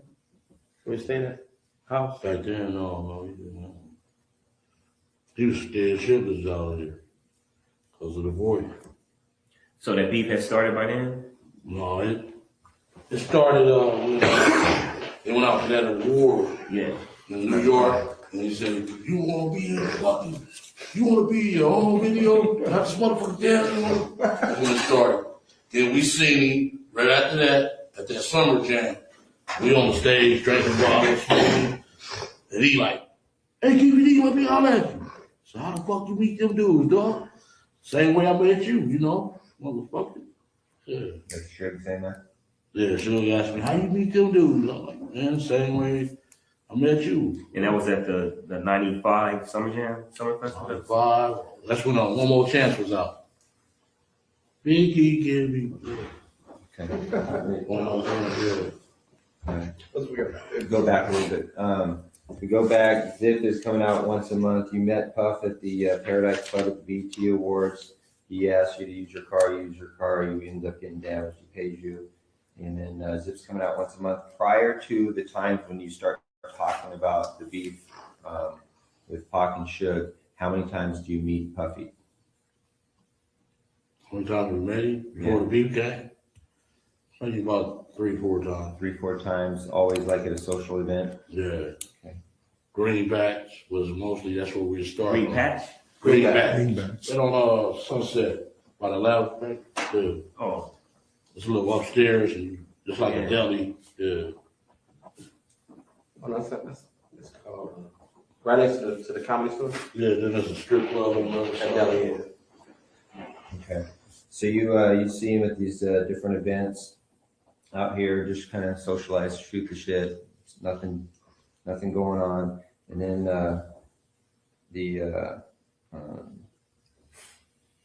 does the incident at Summer Jam take place before Puffy gets up on stage and makes that statement about if you don't want a producer being in your videos? Which happens first?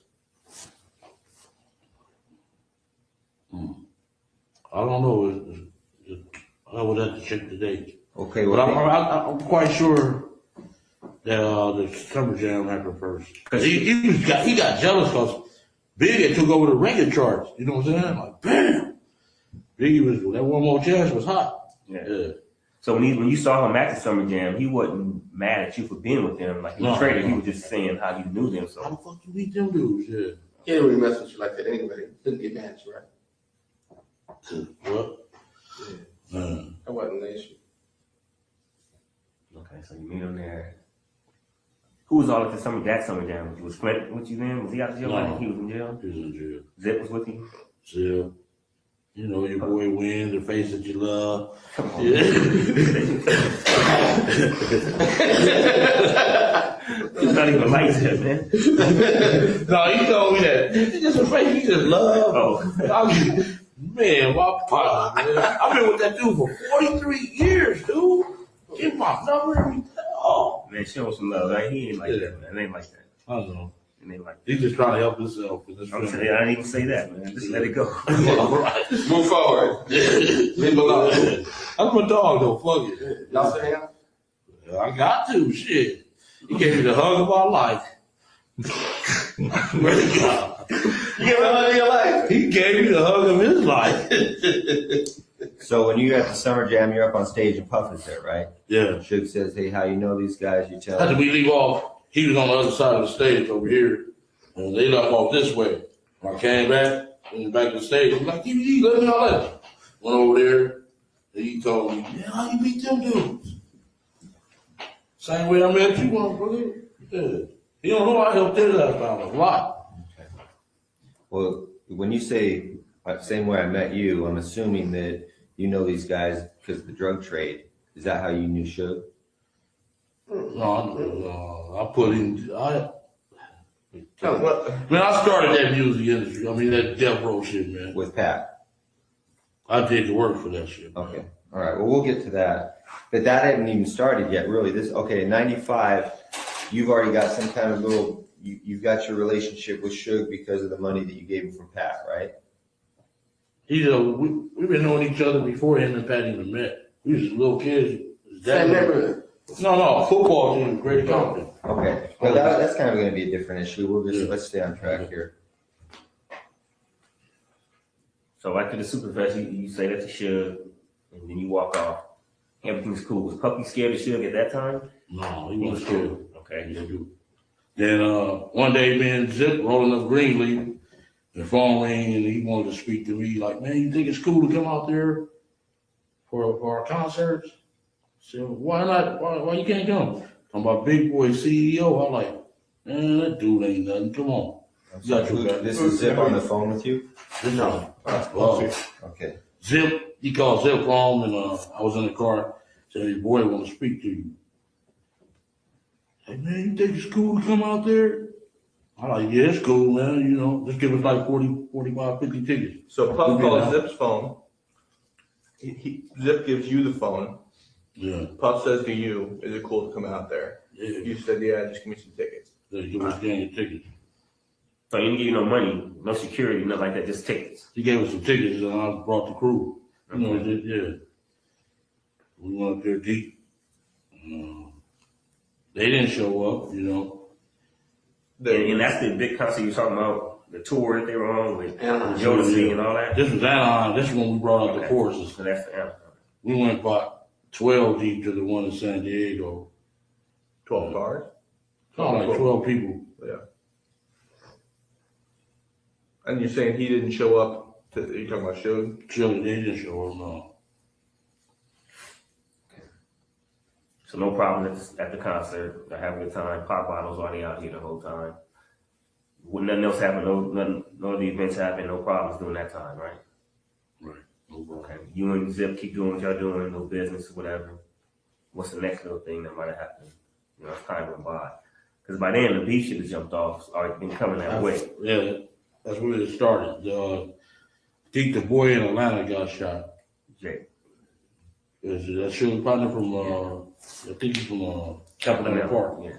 He got shot. That's what really scared the boy, you know. You know anything about that murder? Did he do it? Did Suge have something to do with it? I mean, did Puff have something to do with it? Yeah, his boy shot him. So that's the truth? You know from fact or you know from hearing? I mean, you know. I wasn't here. I know you weren't there. I was from here. Yeah. Just street stuff. It was lost. So Wolf did. Yeah. Dude, Wolf did kill him. Yeah. All right. Talked that some Southsiders were there too. Is that true? In Atlanta? No, we wasn't there. Nando wasn't down there? Nando wasn't down there? He wasn't hanging out there? We wasn't there. Okay. So Big J gets killed. Oh, real quick, you said that Puff called you on the phone. You tell him I need like 50 tickets and I'll, make sure everything's cool out here. And that's the Anaheim concert. Yeah. Then when you go to that Anaheim concert, that's when you guys. That's what he said that in front of all the people. Andre Herrera, he was there. Andre who? Herrera. He was, yeah. Andre Harrell. Yeah. Who else was in that room with him? It was just them two. Hold on. Specifically, Andre Harrell, you. About 40-some Southsiders. From New York, Puffy, that was on the Andre Harrell and him? Yeah, Zip. We picked up Zip from the airport, Long Beach Airport. Okay, so it's Harrell, you, Puffy, Zip, and a bunch of Southsiders. And what Puffy makes kind of an announcement? Yeah, that was stupid as hell too, you know. What did you actually hear? What was the words? The best you can remember what he says. Shit, he said he'd give us anything for them dudes, you know? Yeah. We'll give you anything for these guys' head? Yeah. Where were you exactly? He was in the main, it was like he had the Navy SEALs in one room over here. We was in that middle room. The middle room was like a living room, like a suite. And the other room was like a bedroom. He was in there shooting dice. D-Mac was there. That other dude, what's his name? Chuck. We shooting dice. OJ daughter. She was at the moment. Did she hear this being stated? And It was mostly, this was after the concert. Before the concert, he stated that. After the concert, that's when everybody came back to the room, did a little party, shoot dice. Was DMAC there before the concert? No. DMAC wouldn't have heard that? No. So were you in a hotel? Were you at the venue? We was at the hotel when you. Hotel. What hotel? That was at Anaheim, the Hilton or something. Okay. Was Sheridan or Hilton? I think it was the Hilton. So you're like in the suite at the Hilton or something? Yeah. Okay. I think it was Halloween night because she had on a cat suit. Trish had her on the bed like, make a meow for me, baby. TT. OJ daughter. She was a bad motherfucker, boy. Back then. Yeah, I wanted to hit that thing. Yeah. You said there were Navy SEALs in the other room? Yeah. What for? For to protect him. He was that scared of that dude. He had hired some Navy SEALs? I swear to God. Like, you know they were SEALs, or did you? He told me they were SEALs. He was Navy SEALs. And they had on their little ear things and everything. So this is after Jake got killed. So Yeah. he was on point. He was worried about something happening. Yeah. Still got miles off about a bunch of different stuff. So he was scared. It was He was scared to death. Yeah. Okay. And he like, man. Now, why does he, if he's got these Navy SEALs guys out there protecting him, why does he call you and ask you for protection? Would you rather have some Navy SEALs or some gangsters? Well, yeah, but that's my point. I mean, if you have a choice between the two, you've got some trained gun, you know. Explain to me. Yeah. You would want the gangsters because the blood, they'll tear them dudes' ass up, man. Come on, man. They don't play fair. Yeah. Tear their ass up, dog. I swear to God. You know they would. We would have went in there and beat them up if we would. Man, I ain't seen a lot of gangsters that can hit their target, man. But they don't know like we know, man. No, we would have went in that room They and don't told know them. like, we know Navy SEALs. It'd be a bigger crew, about be like 3 or 4 of them. Dudes, like 40. Navy SEAls will kill I don't you. think they know like we know Navy Right, SEALs. right, right. They thinking it's just some guys with guns. They can go in there and shoot it out with them. They would have wiped the floor with them, man. But anyway. All right. So he's got both. He's got his legit security, and then he's got his gangsters. Yeah. Well, let me ask you a quick question. When you guys rode, who was all with you? As far as the main crew who rode with you when y'all was, with Puff, hanging out with him, or, bodyguard, whatever you want to call it. You, who else? Factory Love. You went. Me went. Corey sometime. Lane, all of us. You know, the little crew. The whole crew. Well, that crew that day. Who was there that day? At Atlanta. Mm-hmm. Everybody. Yeah. Whole fucking neighborhood. Give us 5 names of people who would say, "Yeah, we heard Puffy say that."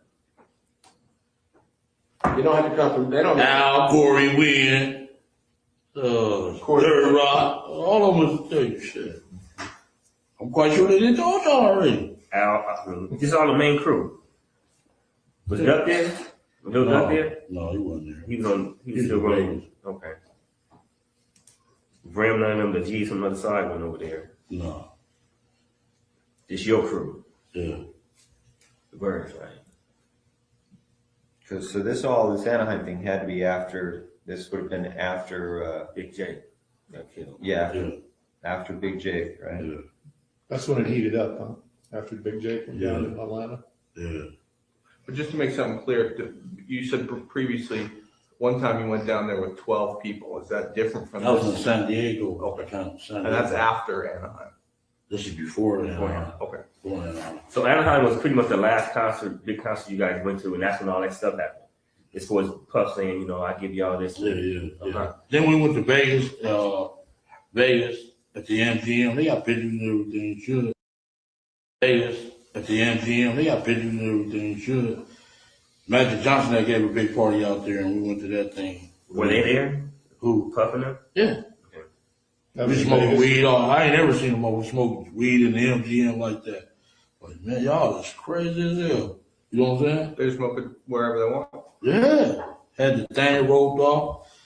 Yeah, that was some big shot shit. I was like, boy, y'all got, cause in Las Vegas, they'll take your ass to jail for a joint. You know what I'm saying? A half a Yeah, they joint. don't frown on that.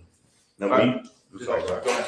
I just wanted to get back to the schedule. Yeah, just get the timeline in order. Big Jake gets killed in Atlanta. The thing in Anaheim happens after that. What point, if you remember, is it when Puffy takes the stage and says, "Hey, if you don't want your producer," or I'm sorry, Big. Yeah, that's Should get when the up on- beats. Yeah. When does that happen though, in relation to these other events? Because we're trying to set the stage here, and it's important we get this in order. Had that already happened before Jake gets killed in Atlanta, the bodyguard? My girl got all that memorabilia. I can go look through that shit. You know what I'm saying? That was back in New York, right, when that occurred? Yeah, when he was on stage and really the Wu-Tang was on their ass. They was the one dancing all in their face. You should have started a beef with them. You know what I'm saying? Puffin was like little kids, you know, Junior Mafia. Yeah. I think it happened before though. Before Jake? Yeah, before Jake. So you could see Suge getting up on stage, making fun of Puffy. Yeah. Because that was like the thing that started. Or did it trigger it? Everything. Before anybody got shot, That killed, was a security. lot of disrespect. Yeah, that was disrespect like fuck. Because that was set kind of a motion for Atlanta. That had to be before. Yeah. All right. Okay, so right now we just got to Anaheim. Let's go back to, you said San Diego was before Anaheim. Yeah. What happened in San Diego and how'd that develop? Zip came on the street and said the boy wants to come down there to the concert. We jumped in Zip van and my SS and rode down there by 12 deep. Matter of fact, the Dallas Cowboys stayed in the same hotel room. Okay, let's hold on there just for Same a second. hotel. Same hotel, yeah. Okay. Same hotel, not the same room. So Zip called you or you were with him? He came on the street on Burris and we jumped in the van, went out there. Now, when he said that you guys going out there to for business, like to work with Puff, or just going to have a good time? Gonna have a good time. Okay, so Zip Cameron Burris is in the van. He says, "Hey, my boy wants to come down here." They come down to San Diego.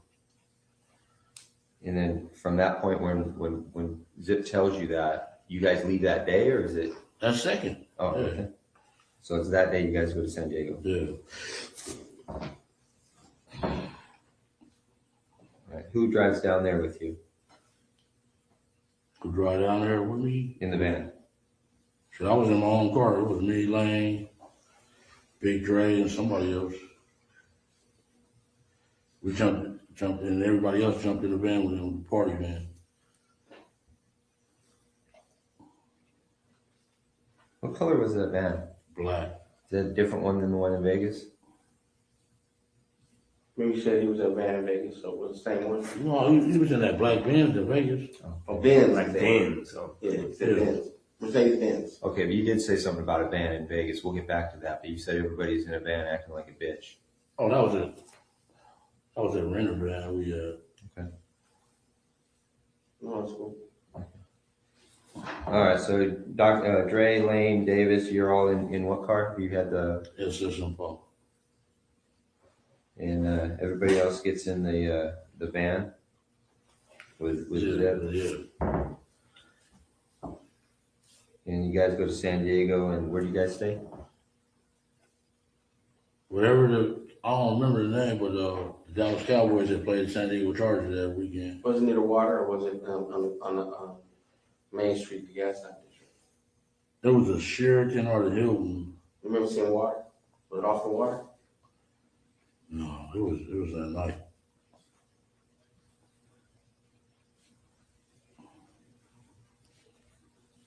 That'd be next place. Cowboys are staying there. Yeah, that was my team. Yeah. Well, that should be easy. There was a lot of girls who were groupie business. Yeah. Okay, so you and Zip and the rest of the crew down there. You run into Puffy at the hotel or at the concert? We ran into him at the concert, then we went to the hotel after the concert.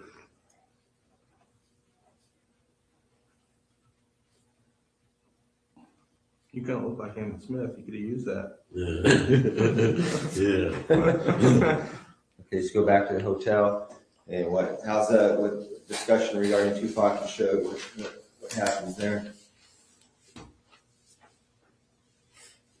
I don't think he really discussed it then. Going in, we was in the room smoking weed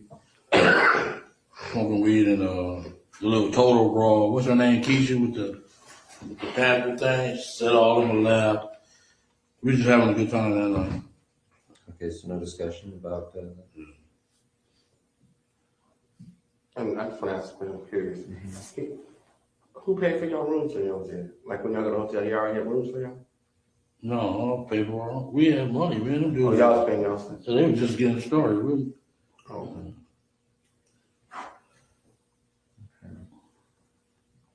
all right, so San Diego happens, then is there anything else that happens between San Diego and Anaheim? I don't know if that concert in the thing in Vegas was before Anaheim or I know Magic Johnson gave a big party there Okay, let's go into that. Magic Johnson gives a big party out there, in Vegas. and you go out there with Zip?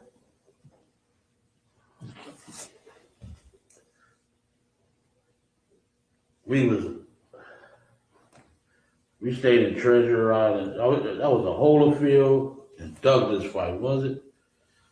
Was it the Holyfield Douglas fight?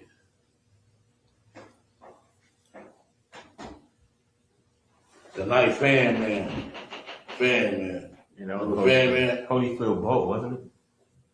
Okay, it was the night of that Yeah, fight. Holyfield We Boat. stayed at Treasure Island. Al they got the rooms for us and everything. Then Al got the room for you? little while. Yeah.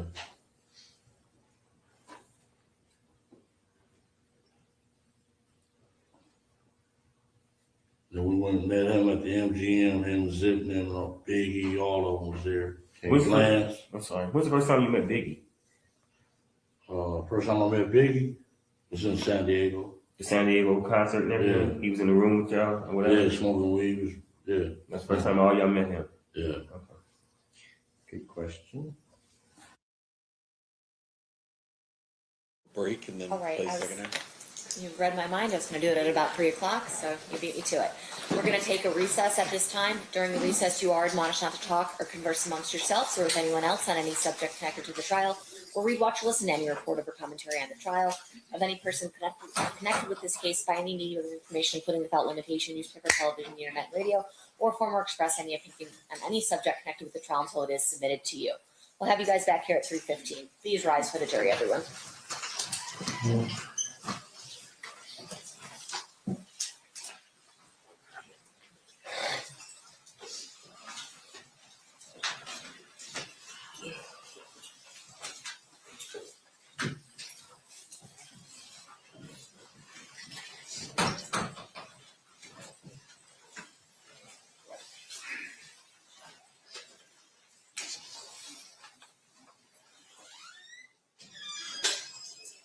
For the record, the jury has exited the room. Will be in recess.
record, back on record in State versus Davis, C-377-407. Anything we need to address before bringing the jury back in? Duane, if you could just a quick idea of what the schedule looks like. Yeah. For the next couple days. Okay. Well, from the state or from my perspective, because I did send it out. The plan is 3:30 tomorrow? the plan is from 9 to 3:30 tomorrow. Right, and so is it just the recordings and? No, we have 3 people we have to get up tomorrow, so. Can we do this at the bed show? Can we do Oh, this yeah, as come on up. to be- Sorry. Yeah, you're fine.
All right, looks like we've got our scheduling issues kind of ironed out a little bit. So at this point, I think we're ready to bring in the jury unless anyone objects. Hearing nothing, let's bring them in. Step the jury.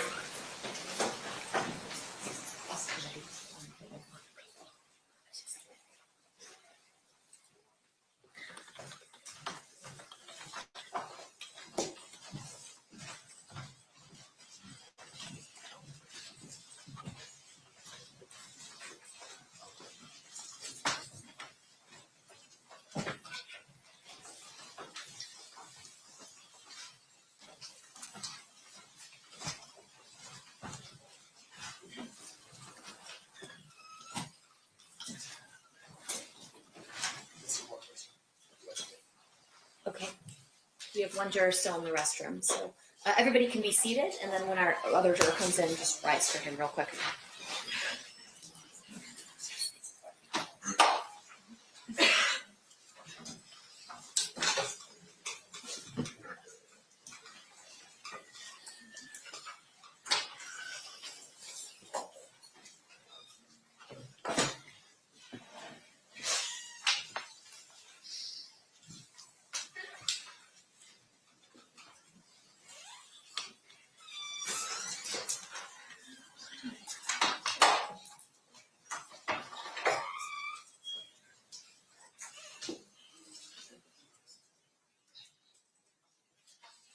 Secretary.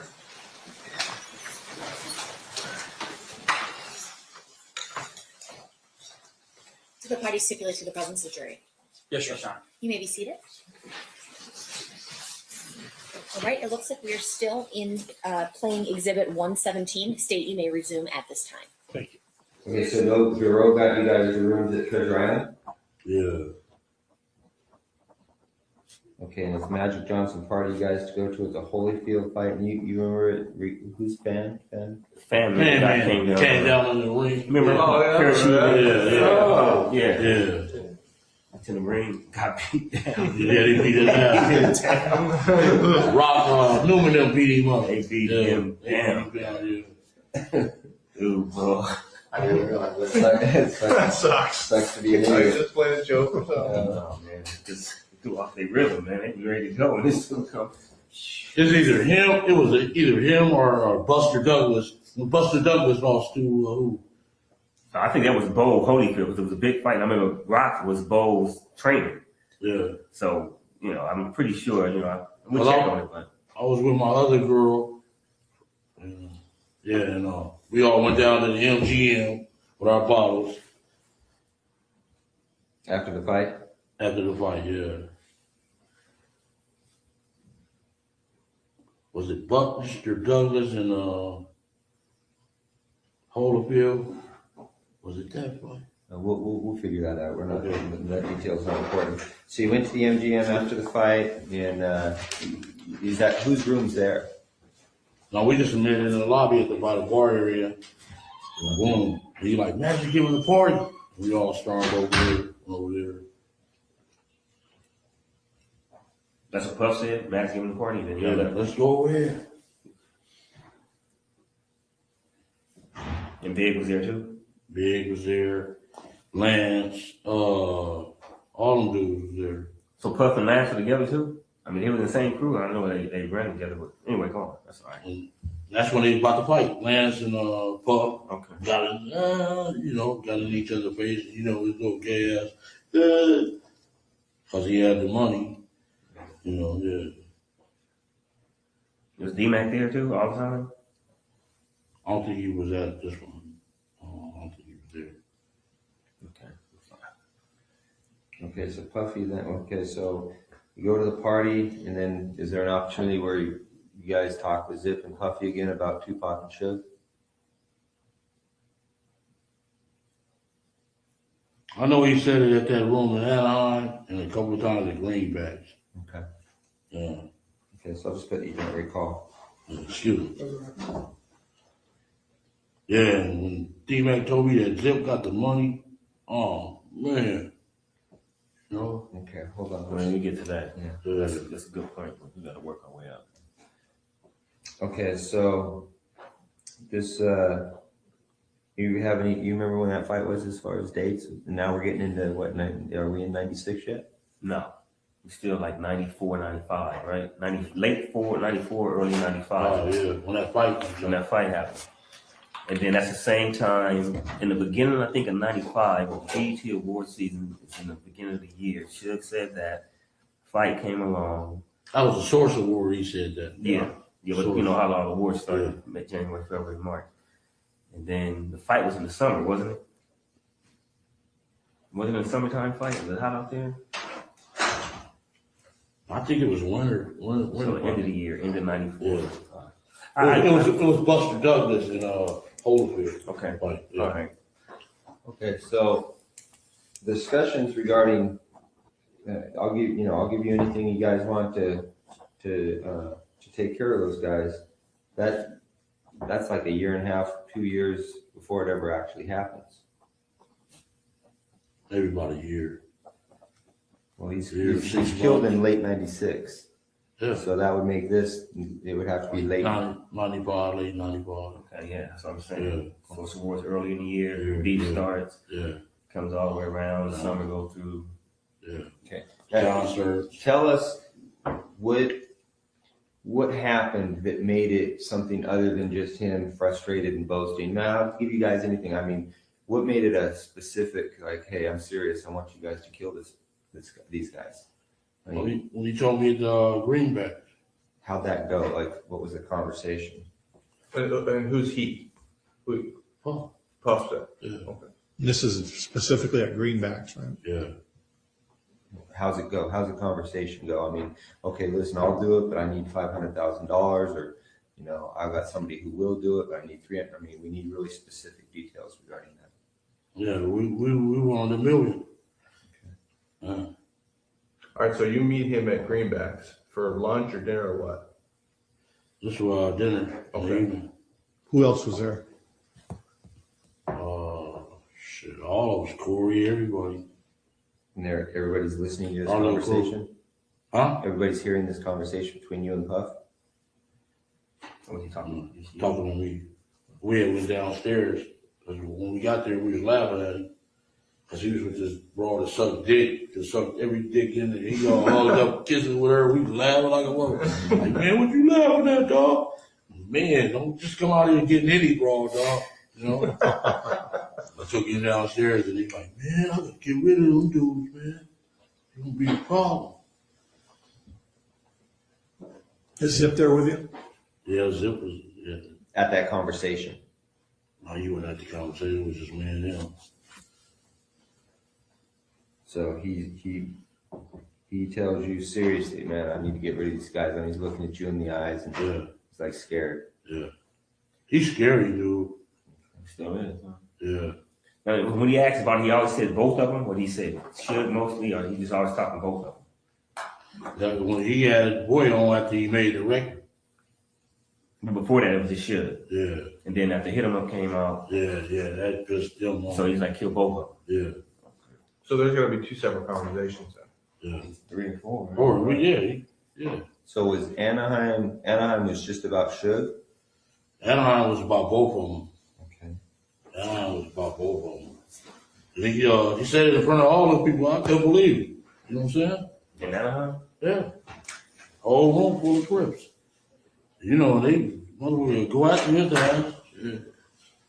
Okay, so he tells you I need to get rid of him.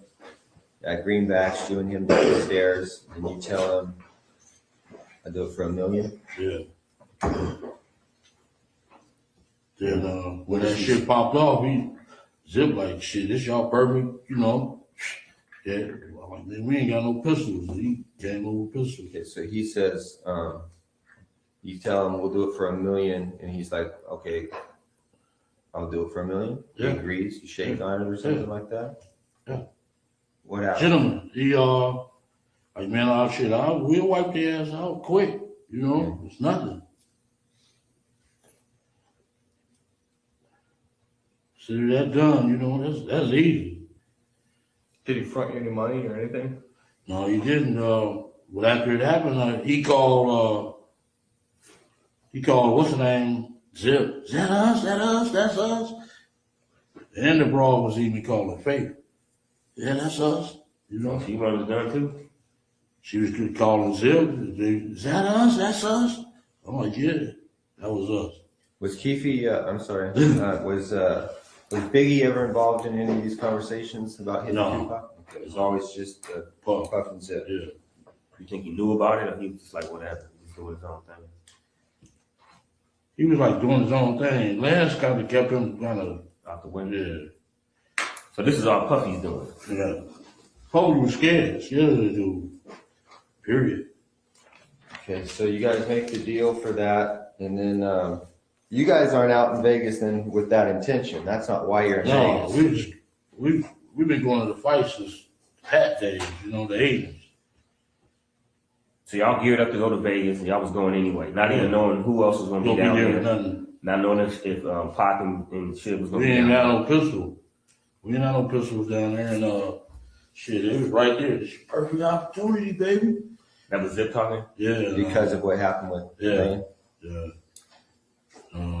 Y'all see the surveillance I got in the car with him, in that Benz. The broad was in there first, Foxy Brown. She was in? She was in the car with him. Okay. He told her we need to handle some business. So she got out and I jumped in the car.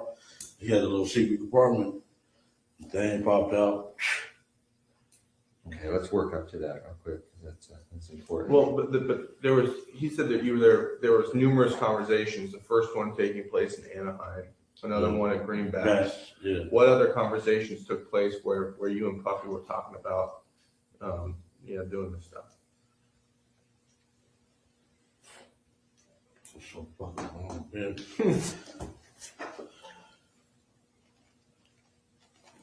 So just to jog your memory, you're down in Anaheim. Puff gets up. He says, I'll do anything to get rid of these guys. Everybody kind of, cool, let's cool, whatever. He takes it to another level. He's more serious. You meet him at Greenbacks for dinner. You guys step off to the side. He talks about, hey, how much you want? I'll give you $1 million.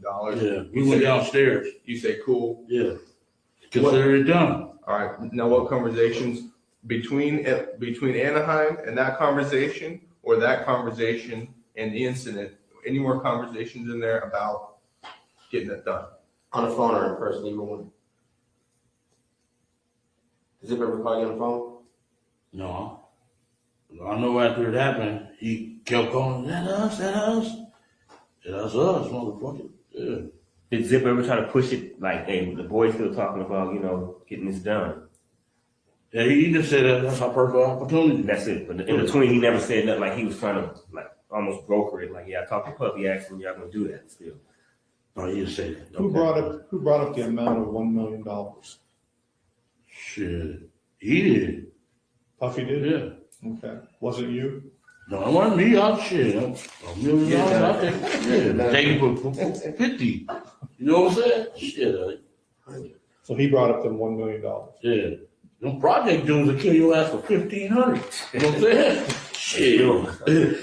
Tell me about that. So basically, all right, then you guys are here to go to Vegas. Y'all had planned to go to Vegas a couple weeks, got the hotels, Yeah. and then who all drive out there? All you guys is. All of us, yeah. Zip, we had left the Greenbacks. Give me 1 second.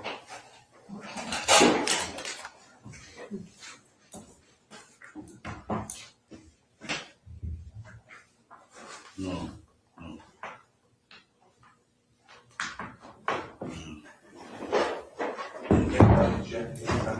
Okay, so y'all, everything good? Yeah, everything. So y'all gear up to go down there. Y'all caravan down there. Yeah. How many cars?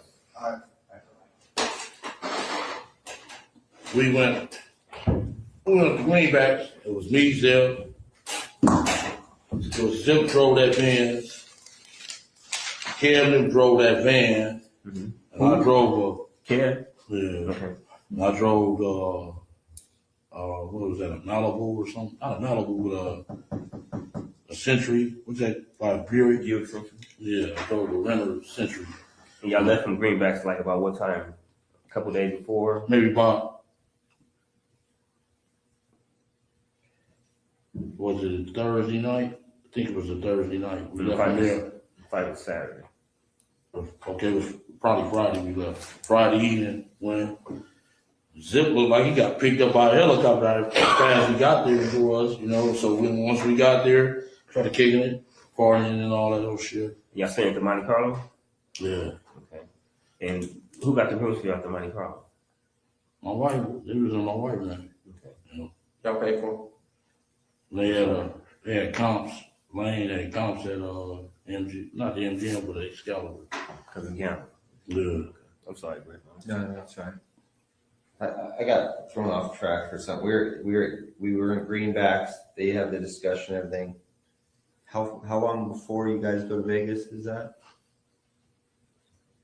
I think this is another time at Greenbacks or the same time that Puffy said y'all This is different time. That's our headquarters. We meet at. Okay. Every time they come out, we'll be. So Puffy had said they agreed to the million, and then that Friday before they were going to Vegas, they met at Greenbacks and Zip. They caravan from there on that Thursday, that Friday night. Okay, so there's another incident. You guys meet at Greenbacks. That's when we go to the fight in the September '96. And you leave from Greenbacks to go to Vegas. Yeah. And that's when Kevin's driving the van. Corey, Detroit, the dude from Detroit, Tracy Session, Wynn, all of them was in that van. Me and my girl was in the Century. Zip rode with somebody else. Who's driving the Cadillac? Lane and them didn't come to the next day. They came on Saturday? Yeah. Like, what time did they arrive on Saturday about? I know I'm getting ahead of it, but just trying to clear it up real quick. They rode about 2 or 3 o'clock. Okay. And who came with him? That whole crew was in the car, nobody else? Nobody else. Just those three? Minus the people minus you? Dre and T? Yeah. Hey, real back at Greenbacks, when you and Tuffy talked about $1 million, you said you walked downstairs. Did he say, come meet me downstairs? Yeah, he said, come on downstairs and talk to you. Okay. And asked me, why was we laughing at him and shit like that? I said, man, don't be coming out here just getting anything, dude. Right. If you want some raw, just let us know. So he asked you to come downstairs. Did you guys talk about anything other than that specific thing? We ordered some more bottles. Then he took me, it's like a 2-part thing. It's like the deli part right there. Then you can walk back and put the bottles. Then there was over there, talking when we go for the bottles. Got the bottle and shit. So you think, so in your opinion, the specific reason he asked you to come downstairs and talk to him was about that thing, not about liquor or anything. It was about that. Okay. Okay, so then another incident, you guys are at Greenbacks, you go to Vegas, Kevin drove the van, he's got those other guys with him, you're with a girlfriend, Lane and Dre and T Brown come the next day in the rented Cadillac. It wasn't rented, was that a rented Cadillac? Yeah. Get there about 2. Who rented that Cadillac? T Brown. Yeah, T Brown. His mom, right? Mother-in-law. Right. Okay. Staying at the Monte Carlo, you said your girl had him in her name or Paula? Paula. Okay. You all right? Yeah. Can I ask you a quick question? Go ahead. No, we'll get to that later. Ask it. No, that's okay. Come on, now you make us curious. Just ask. No. It was something, it's too far ahead, so I'd rather just stay intact. Like Greg was trying to write fast to get stuff down. I don't know too far ahead. Okay, so you guys are out in Vegas. You're there the night before the fight. The next morning or the next afternoon, Lane and them guys show up in the rented Cadillac, and you guys are all at the MGM. You guys go to the fight. All right, so lead us through it from there. Okay, You meet Zip out there. yeah, it was Zip. We all rode together. Me, Zip, Kev, it wasn't that. He just took off his business faster than our brother. Oh, okay. So we got there. Did he stay at the same hotel as you guys? No, I think he stayed at the MGM. He like some dudes fronted his ass off right in front of us. What happened? He like, motherfucker, this motherfucker's a snitch. We like, what? He like, yeah. Damn. What did he say? Huh? What did he say? He didn't say nothing. He just his eyes got big. Then the next day, we got our tickets from the little dude named Shorty. He from 60s. Shorty from 60s. He's How did he get the tickets? For the fight? He's a scalper. He be at every fucking anybody can get tickets. He be at every event. When I was in prison with him in Soledad back in the days, and he was a little youngster, and he started selling tickets, scalpers. We went and got our tickets. Ooh. And our tickets was like separated. Lane went in, everybody else went in, then boom, we went to eat. We was eating, and Lane, they came and said, he just beat up Lane. What restaurant were you guys at? Were you at? Do you remember? You was in the hotel lobby? We was in the hotel, yeah, the MGM at the restaurant. Was it the cafe up there or something? It ain't the same. Huh? Went to eat after the fight? Yeah. How come Lane wasn't with you? Cause we, the scappers had different locations on the tickets. You couldn't get them all in one. Yeah. So you got separated. He went his way after the fight. Yeah. And he got caught up over there. And Yeah, we was ordering our food, and they like, yeah, Lane just got beat up. I'm like, Where was Zip at that point? Zipner was in the lobby part where you register. That's where we ran into them. Him and Richie Rich. I heard of him before. I know. he's an older cat, right? Richie Rich? Yeah. Nah, he probably like 43. New Yorker? Yeah. Yeah. Was there a redheaded dude there?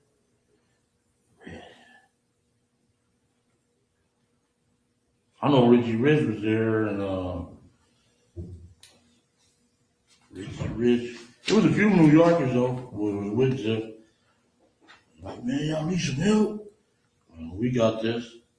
That's what they said? No, the other cat? Yeah. Well, how come everybody else was at the restaurant with you? Everybody knew to go to the restaurant, but Lane was on his own by the doors. Yeah. Well, why? Something's missing. Why is he at the doors and everybody else is at the restaurant? We all went. He was supposed to come to the restaurant too. He just forgot or something. They seen his mother ass and beat him up. He couldn't get there. Yeah. Okay. But on the surveillance, it seems like he's standing there He's just waiting. hanging out. He's hanging out. Like he wasn't on his way nowhere, walking. Y'all seen us at the restaurant? Well, yeah, they got video cameras all over them. But him, he wasn't. He was. Y'all seen me? He's like posted up. It looked like he was looking at them when they walked by. Yeah. Felt like he was waiting for him, you think? I mean, I don't know. Well, he wasn't waiting for them. That's what we're asking you. A lot of this, You know, we be after the girls, man. Yeah, but it seems like so you guys get you guys get your tickets from Shorty, you give them out. All right, we can't sit together, so let's all meet at this restaurant afterwards. All right, Yeah. everybody bolts after the fight. Everybody comes back to the restaurant except Lane. Lane's standing by the doors. Why is Lane standing by the doors and everybody else is on board, knowing to go to the restaurant? I don't know what his thoughts was. Okay. Okay. But before that, before the fight, before Orlando had, the beat down or whatever you want to call it, no beef with nobody as far as them. You guys even see Suge and them at all? Yes. Didn't see them, did nothing? Yes. Nobody said they hear, them dudes here, nothing like that. Nothing. And then, okay. See, it would seem to me that Lane may be working his way over to the restaurant where he's trying to find you guys, but then he sees them. He knows automatically he's going to have beef with them just because of the mall incident. Yeah. So he may be just trying to Post it up. trying to wait for you guys to pass. Oh, I'm sorry. Yeah. He probably looking at us. Yeah, you're right. That would make some sense. Yeah. Yeah. He just got separated. Okay. So he. Y'all seen us at the restaurant? No, the film was Shit, Darren was the waiter. Y'all seen me and him I can't believe you don't remember seeing me at the house on Compton and Bay, all that, man. I can't believe it, man. This task force has been around a long time. I can't believe you don't remember seeing me, man. I shook your hand a couple times. I'm like, what's up, man? What's up? And kept moving like you knew me. And I'm like, what's up, man? How you doing? But you was just Keffe D, so. Shady, man. You sold them dope. Anyway. All right. Y'all seen us at the restaurant too? Yeah, I just got the name of it because it's been so, like you said, it's been so long ago. But okay. Y'all see me and Zip in the Benz too? I didn't. I don't remember seeing it. I don't remember seeing it. Okay, but who was in the restaurant with you? The crew, me, Bubba, all of us. Kev. Was Debbie and them hanging out with y'all at that time? No. The Vegas dudes? No, they wasn't. They knew nothing about this. Nothing about this. Y'all didn't hook with them at all. Nobody, Qatar, Carol, KC, whatever his name is. None of them dudes. Y'all didn't hook up with none of them from We Vegas. seen KC down there. Okay. We didn't see Doug or the other boy, Chin. Okay. Huh? Damn. T.I. Yeah. He just got hit 5 months ago. Okay, so Richie Rich and Zip are in the lobbies with some other New Yorkers. You guys are reading, blah, blah, blah. Lane gets into a fight. And then Zip and his boys are like, y'all need any help? The East Coast asked us first. And my boy. Who? And one of my Paramount, man. Oh. Really? And Oh, Anthony? Anthony Fred. Yeah. He was out there? Yeah, he asked me, y'all need some help? We like, no, we good. Did Treggs hear any of the conversations between you and Puffy? Was he there for anything? Who? Treggs. And. And. Yeah? Yeah, the one you talking about right now. No, he didn't. Did he get your Cadillac? The Cadillac. Yeah, the one. Yeah. Yeah. Was he there for any of the other conversations or anything? No, the like Cadillac was Reed. That's true. Oh, that's Trevor, yeah. The other one was. And the other dude that came with the other car. That's right. He was Reed. He was there. We seen him first. He like, he jumped on lane. Ooh, what's up? Y'all need us? We like, no, we cool. Then we ran into zipping them in the lobby. The light-skinned kid that stopped us and talked, that was him. When y'all was watching, he stopped us and talked to us. And we met zipping them in the lobby. We went all out to the parking lot to get the cars. Okay, let's stop right there. The whole crew? Yeah.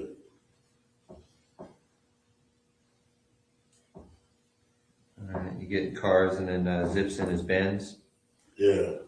And who's in there, Foxy Brown? Yeah. And does she get out or he tells her to get out or what? Yeah, he told me to get the handle something. Because he told me in the lobby that he had some jimmies. Some what? Had a jimmy.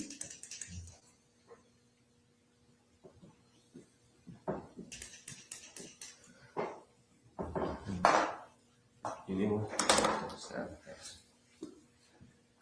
And you get in with Foxy Brown was sitting in the front seat? Yeah, and she got out. She was wearing pink, little pink thing. And I jumped in the car. He gave me the gym. Who was Lane and all them? I'm sorry, Greg. They was waiting on the cars. So they was in the valet waiting for the cars. You had already gotten in his car. Where does he get the gun from in the car? A little secret compartment. Popped up Pop up, yeah. in the armrest? Yeah. He gave it to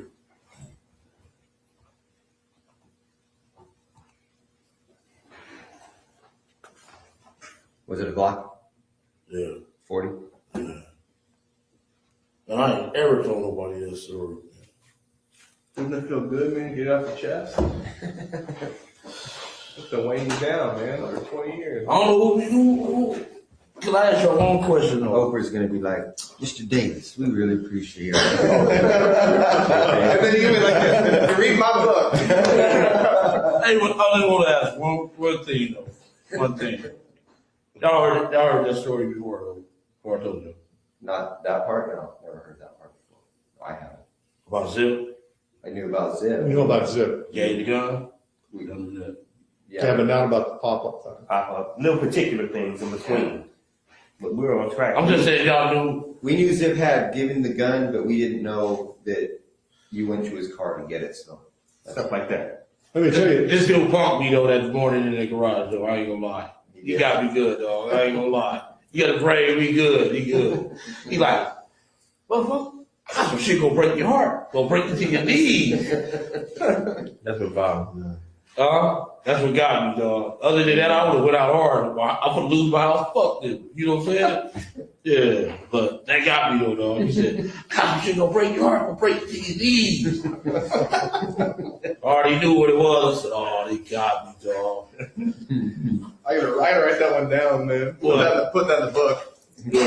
Some shit gonna break your heart, gonna break you down to your knees. Keep See, he can deliver it. I'd be like this. I got some shit that's gonna break here. It wouldn't just sound right. You got me on that, dog. Other than that, I was like, "Fuck, y'all, I'm gonna be drawn in, man."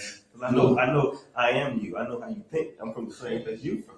Oh, so I know kind of what to Where say. you from? You from the You neighborhood? don't need to talk about it. You don't even want to know. You're so proper, man. You know what? Let's start education a little bit. Yeah. So proper now. You got me on that one, dog. Then I said, "Break my heart, then." And I thought about it all over that week.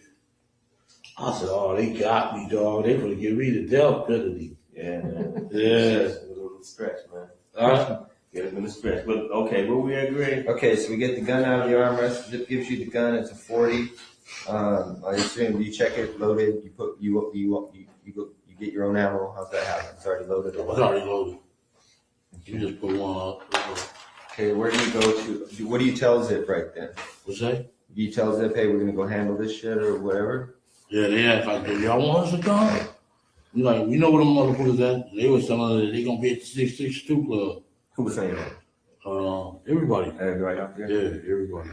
They give us a concert. Well, how do you know that Zip's got a gun? Does he tell He you? told us in the lobby when I met him in the lobby. I got one. What did you ask him? Do you have one, or he just tells you, okay, I got Yeah, one? that's when they asked, do we need some help? I got some gym. Like, yeah, okay, cool. All right. But only one he gave you. Yeah. And so KC went to go get some guns, but he never did get back with us.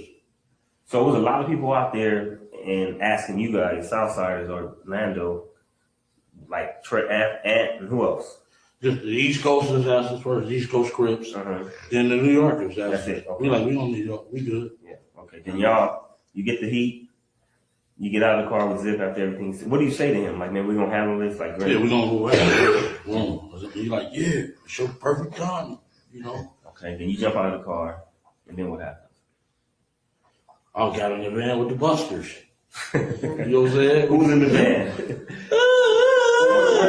Where do you put the gun? What do you do? You know what I'm saying? Yeah. Yeah. Okay, so Keffe, you get in the van with who? Corey, Wynn, Kev, Wynn cousin Tracy Sessions, and some dude from Detroit. And they was, Lane and said they had a gun up under the hood. In the rental car? Yeah, they put one up under the hood. So, okay, that's cool. So we go to the 626. I'm sorry, real quick though. Lane's in the van too at that time or no? No, they in the Cadillac. Okay, so Lane in Cadillac with T Brown and Dre. Yeah. You know who's driving then? You drove off from the T. hotel. Brown. T Brown was driving still. Yeah. And y'all go with the van. This is 2 cars. Go to 662. Yeah, the van and the Cadillac. Go to 662. Yeah. I'm sorry, go ahead, Greg. So when you guys leave the motel after you get the gun from Zip, you guys never go back to your rooms to discuss anything or anything at all. You go from the MGM, or I'm sorry, from the MGM out on the hunt for these guys. You guys never go back. We would drop the girls off. Me and Lane did. In at what point? Before you met with Zip or after you met with Zip? That's a long time. I know I gave Paula money to go gamble and rush. I don't know what rush. That was Lane's girlfriend, Rashid, or whatever. Yeah. Rashida. Yeah. I know I gave Paula the money to gamble on, but yeah, then we went looking for them. We went Just the 2 girls that you got. That's what you saying. You said the girls. Just those 2 girls, or just a lot of girls who were out there. Just Rashina and Paula. There was a few girls out there. Okay, with them, their whole crew. Yeah, they cool. Okay. I gave her money to go gamble. Boom. We get in the car. We get in the fucking van. Go up to the 626 club. And Corey, they gonna kill us, dog. You know that motherfucker. You know, got the police killing motherfuckers and all that. Man, you crazy. And fuck, dude, I know dude since we played fucking football. He's a bitch. You know. They got you scared. Did you get in the van in the valet area of the MGM? Yeah. Who was driving that van? You probably already answered. It was either Kev or Corey. Okay. And when we went up to the 626 club, they didn't show up. We waited about 15, 20 minutes. They didn't show up. So it's like, let's go get some liquor. We stopped at the liquor store. I got out the van with their ass and jumped in the Cadillac. Them motherfuckers buster, they scared. Where was the liquor store at? What's that street? It's a highway. What's that piece of highway there? Las Vegas Boulevard? No, not that one. It's east of it. Oh man, Highway. what's the one that runs behind all the hotels? We went to Craig.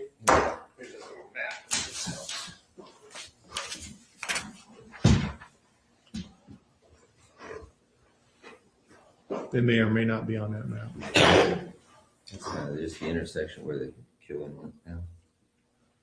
It's east of this. Just a little liquor store. Yeah. It was a little, what was it, 7-Eleven or something? Real close to the 6265? Yeah. 6265? It's a big highway. It's in Maryland Boulevard. One of them. Okay, so you guys go to the liquor store, you're tired of listening before you wine, you jump into the Cadillac, and you what? You go to the liquor store, you get out of the van, you jump into the Cadillac with Lane and them guys, and then what? We rolled up, what was that? Was that Harmon? There is a Harmon on there. Harmon Street's on there if you can see it. Should be a Harmon Street on there. Koval, Harmon. And where did he get shot at? On Harmon, didn't he? Mm-hmm. I think it's Flamingo and Harmon right there. Something like that. No, it's on this street in Harmon. He got shot. Yeah, Koval. We was, I think it's Merlin Parkway or something like that. Is it called that? Yeah. I think the little liquor store was right there. Then we came up Harmon, got the Las Vegas Boulevard, and shit, here they coming at BMW, a gang of cars, and brawls, Tupac. And we like, there they go. Made a U-turn. We wasn't supposed to make a U. Just wanted a U-turn. And they was in the middle lane. And we just pulled up on the side and checked every car to see where they was. So what directed your attention to him was some girl shouting at Tupac? Tupac. He gave himself away. Otherwise, they would have got away. He all hanging out. You know how he do. They go and he ain't got him. You did a U-turn, so then you pull alongside of it. You guys are in the car. Have you already handed Lane the gun at this point, or at what point do you hand him the gun? I thought he was gonna pull on my side. You know, that's my little nephew. I'm gonna look out for him. You know, and he pulled on his side. So you were fitting to blast if you had to, or you were just? Yeah, if we would have been on my side, I would have blasted. Okay. So you hand the gun to the back seat. Yeah. You can hear Lane. I gave it to Dre, and Dre was like, no. And Lane's like, give it to Pop. Now, when you first talked to you a few weeks ago, you did say that Orlando was behind the driver. Is that right? No, Orlando was behind me. Okay. Dre was behind the driver. Okay. So when you passed the gun, you passed it to Dre? Yeah. Okay. He was the closest to him. He you know. He didn't want no part of it? Yeah, he was scary.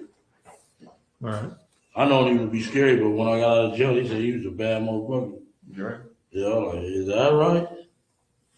He used to feign all that shit. All that shit. Oh, what we gonna do? Could be Duke had his girlfriend like to kill him. Huh? His girlfriend killed him, didn't she? No. I think you're. No, she didn't. He just had a sinus problem. Okay, so Lane, so you guys pull up alongside. This is essentially, I think, what.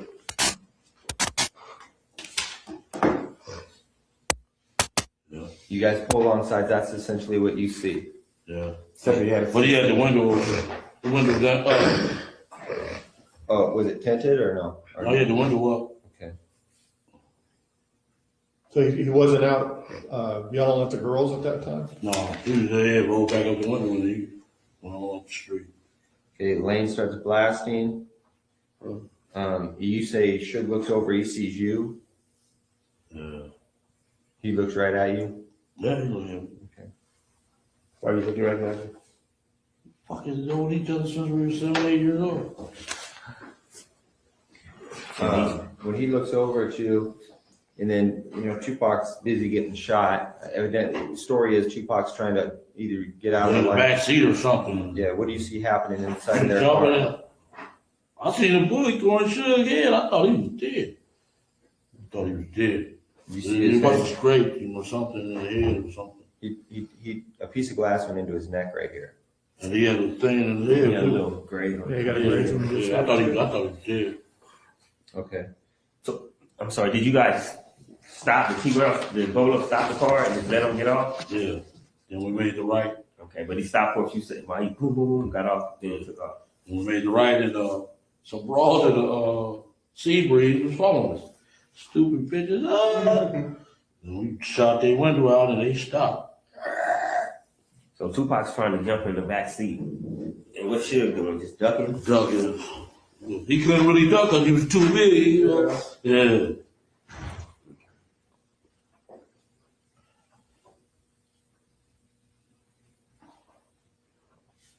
So you try to pass the gun to Dre, he says, fucking, I don't want it, does he? And then you say, fucking, Orlando takes it? Yeah. Or wait, you give it to Dre and Dre gives it to Orlando. Yeah. Yeah. Dre didn't want to do it. And Dre's doing like this when he's shooting, he's like, get on, Yeah. leave it back. Yeah. And once we got out of the car, he was acting like a bitch. Then I'm like, get a hold of yourself, bitch. Right. Fuck, yeah. What was he saying? Oh, what you doing, man? Shut the fuck up, bitch. What's wrong with this, you know? Well, where did you go after the shooting? Went to the Monte Carlo.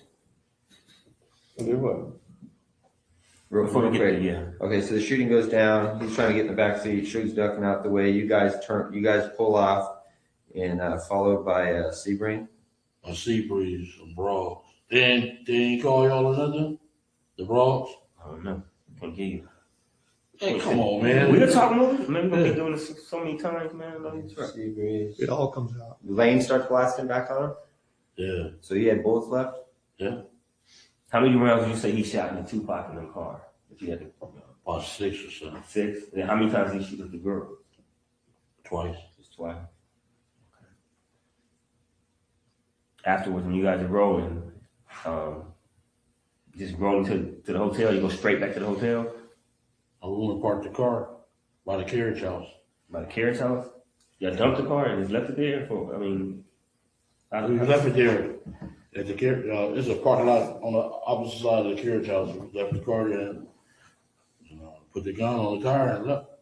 On the tire, front wheel tire, back tire, The what? front tire. And then left. Left. Was there any bullet holes in the car? Because somebody said somebody shot back at you from No, ain't nobody nothing like shot. that. No, never no bullet holes in the car. Never. Which tire on the front? You're the passenger side of the. Passenger side. When Orlando was shooting, was the gun all the way out of the car, or was it in the car at all? Do you remember? We got the shells out of there though. Did it? Yeah, we did.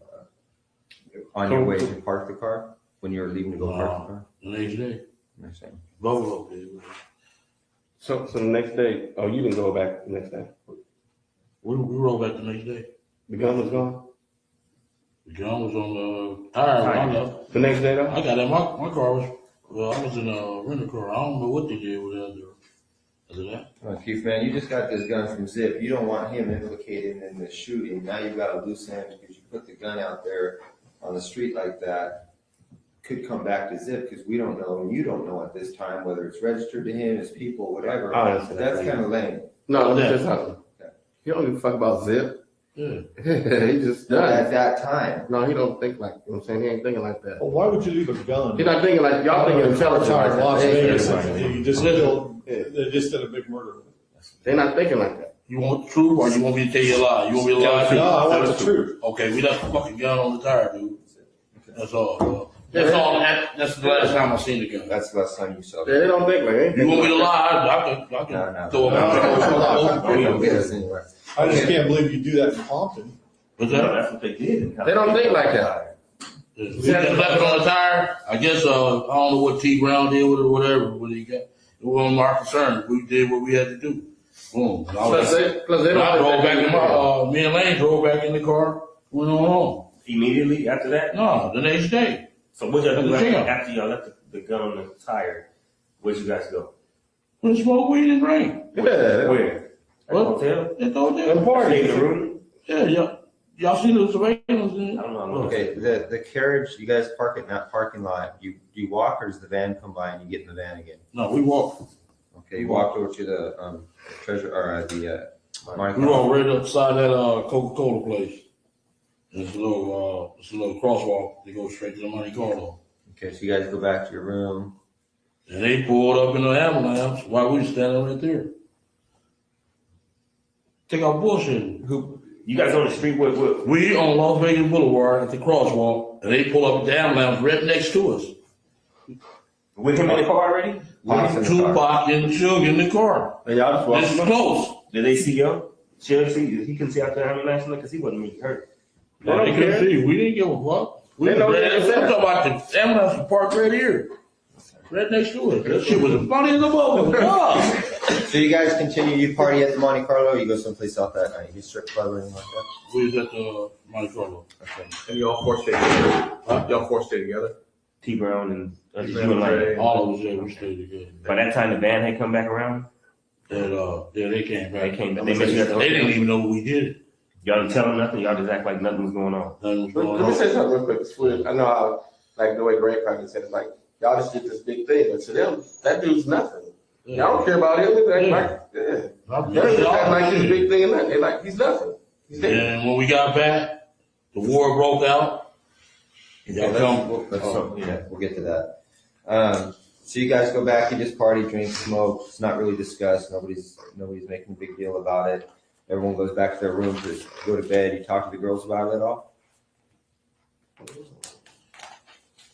You tell anybody. I don't know, man. I don't get down like that, man. I ain't tell nobody shit. That's like I tell my nephews them stop saying that shit. Don't be on that internet and MySpace, man. If you saying that shit, they come till they get that dude but make it ever 30 years later. Yeah, don't say that shit. I think someone went to the bathroom. Oh, is that what it is? Oh, no. That's strong already. You guys do that. Go back to the hotel. Do all the stuff. Like who all was in the room afterwards? Is everybody? Corey, Kev. Corey came later. He said, you learned Tupac dead. Like, is that right? Y'all laugh. Huh? Y'all laugh. Yeah.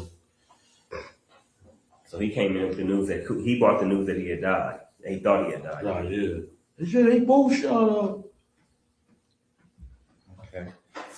All right, so that night goes by. The next morning, you guys go get up, you go back down to the Cadillac? I didn't ever go back down to the guy. You didn't? Some other people went. Okay.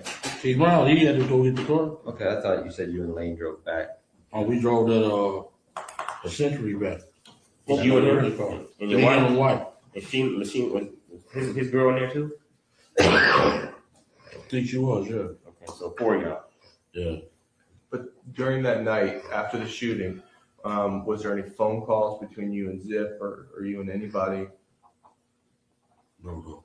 Nothing. It was dead that night. Nothing happened. The No next day, communication. we met at that right here on 3rd and La Brea at that hot wing place. So Melrose was like, what up? Yeah, Melrose. All right, okay. so you get up the next morning, and what happened? You turn on the news, you see he's dead. We already knew. You already knew he's dead. Any phone calls?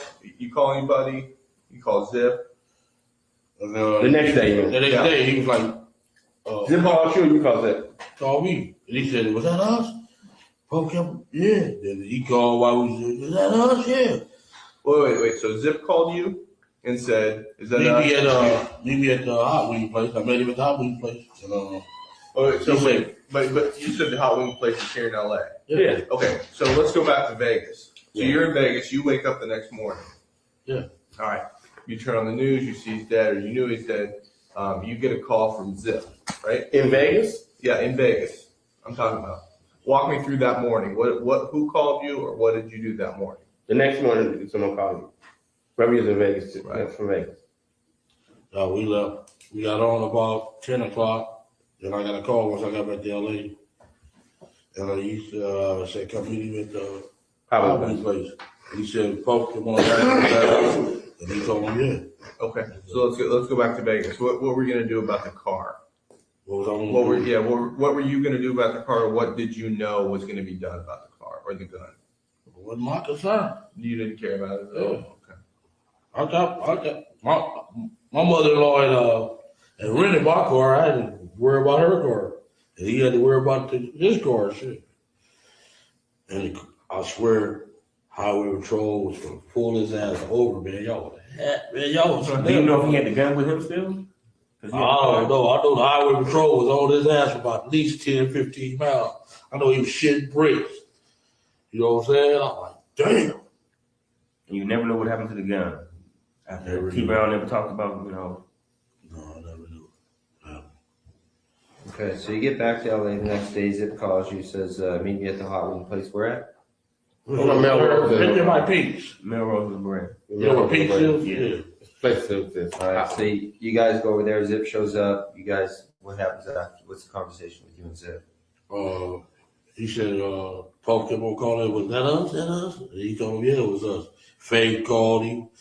Ooh. Said, we go get our little money. He said, all right, I'm gonna go back out there. Ooh. Okay, so Puff called Zip and said, was that us? Faith called Zip and said, was that us? Would you talk to Puff too? Yeah. Okay. So when you're talking to Zip, when you're at the hot wing place talking to Zip, Puff, he Puff called calls. yeah. On Zip's phone or your phone? Oh, Zip phone. And Zip gives you the phone? Yeah. Okay. Kept on saying, was that us? Zip was like, yeah, that's us. So everybody was happy. Yeah, man, they wanted, we needed some money, man, because y'all raided our house and took all our guns. You know what I'm saying? So that when you talk to Puff on the phone, does he ask you, was that us? Yeah. And then you say, yeah. What's his response? He was happy as hell, shit. Did you ask him then about his money? About your money, I mean? When you gonna get paid or whatever? No, I should say that on the phone. Zip, go get our cash. Yeah. Zipline handles that part. Yeah. Okay, so you tell Zip we need to get paid. What does Zip say? I'm gonna go back home and have Yeah, I'll get back with y'all. Yeah. I said they took our raided our house and took our guns and all that shit. So, yeah. Okay, the raids occur. Then I gave a meeting. That was stupid as hell. For the South Side, we gave a meeting and all them motherfuckers told everything. Well, that's when everybody in the whole hood started, you guys. Yeah, man. I should have did that. That was the fucked up move I ever made. And was that after the guns were taken from the hood? And, police was raiding the houses, or was it before? It was before I don't remember. I know we gave a meeting at the park at Cerritos. Them bitches went and told everything, man. And everybody, both clicked. I mean, was it Temple and whatever? All of us clicked. Yeah, all came back together. Yeah. Yeah, man, a park in Cerritos. What's the name of that park? Regional Park on Belleville. It's all in that first affidavit anyway. We read all that shit. Okay, so you called the meeting though? Yeah. Okay. We read that whole affidavit. You know what I'm saying? We know what's up. So you called the meeting to discuss the incident? Yeah. Okay. And then and everybody like, we heard you got your $1 billion, man. We gonna kick in. You gonna get your punk ass out of my face, bitch. You know? Right. All right. So meeting takes place. People are complaining. They want the money. You at some point you reach out again for Zip, or how do you try to get paid? I kept calling his ass. The next time we seen him was where was his ass at? Was he avoiding you? Yeah. We met him at Roxbury. On purpose? You ran into him, or you guys had a call? Yeah, we. Who set that up? I did. So you called Zip. You finally got a hold of him. You told him He said, "I'm back out here. Meet me at Roxbury." That club on Sunset. Yeah. They were shooting pool, and them Don Woo Riders ready to beat their ass.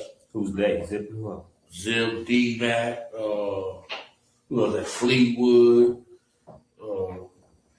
Fleetwood? Yeah. Do they hang with Flint? Yeah. Was Flint out by then? No.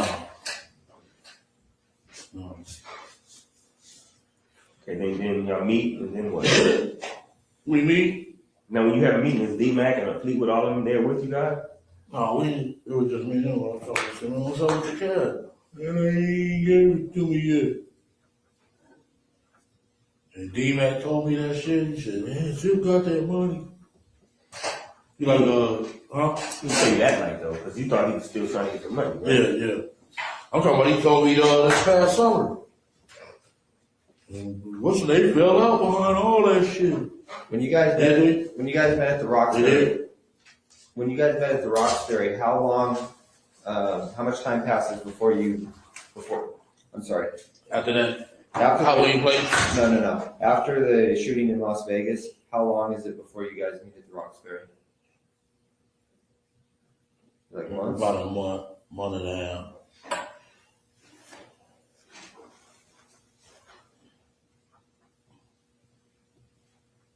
And so he tells you that Puffy hasn't paid him yet, right? Yeah. All right, and what do you tell him? That, What's up? What's up? I need money. Yeah. We need money, motherfucker. They took our guns, all that shit. We need some money. And you want to This motherfucker got millions, more than, And your business shut down, you weren't doing no business, nothing. Y'all ran my Colombian out of town, man. I mean, we did. We should have did that shit. We shouldn't even met Puffy. We should have just stayed rolling, man, Y'all was on my ass since 93, though.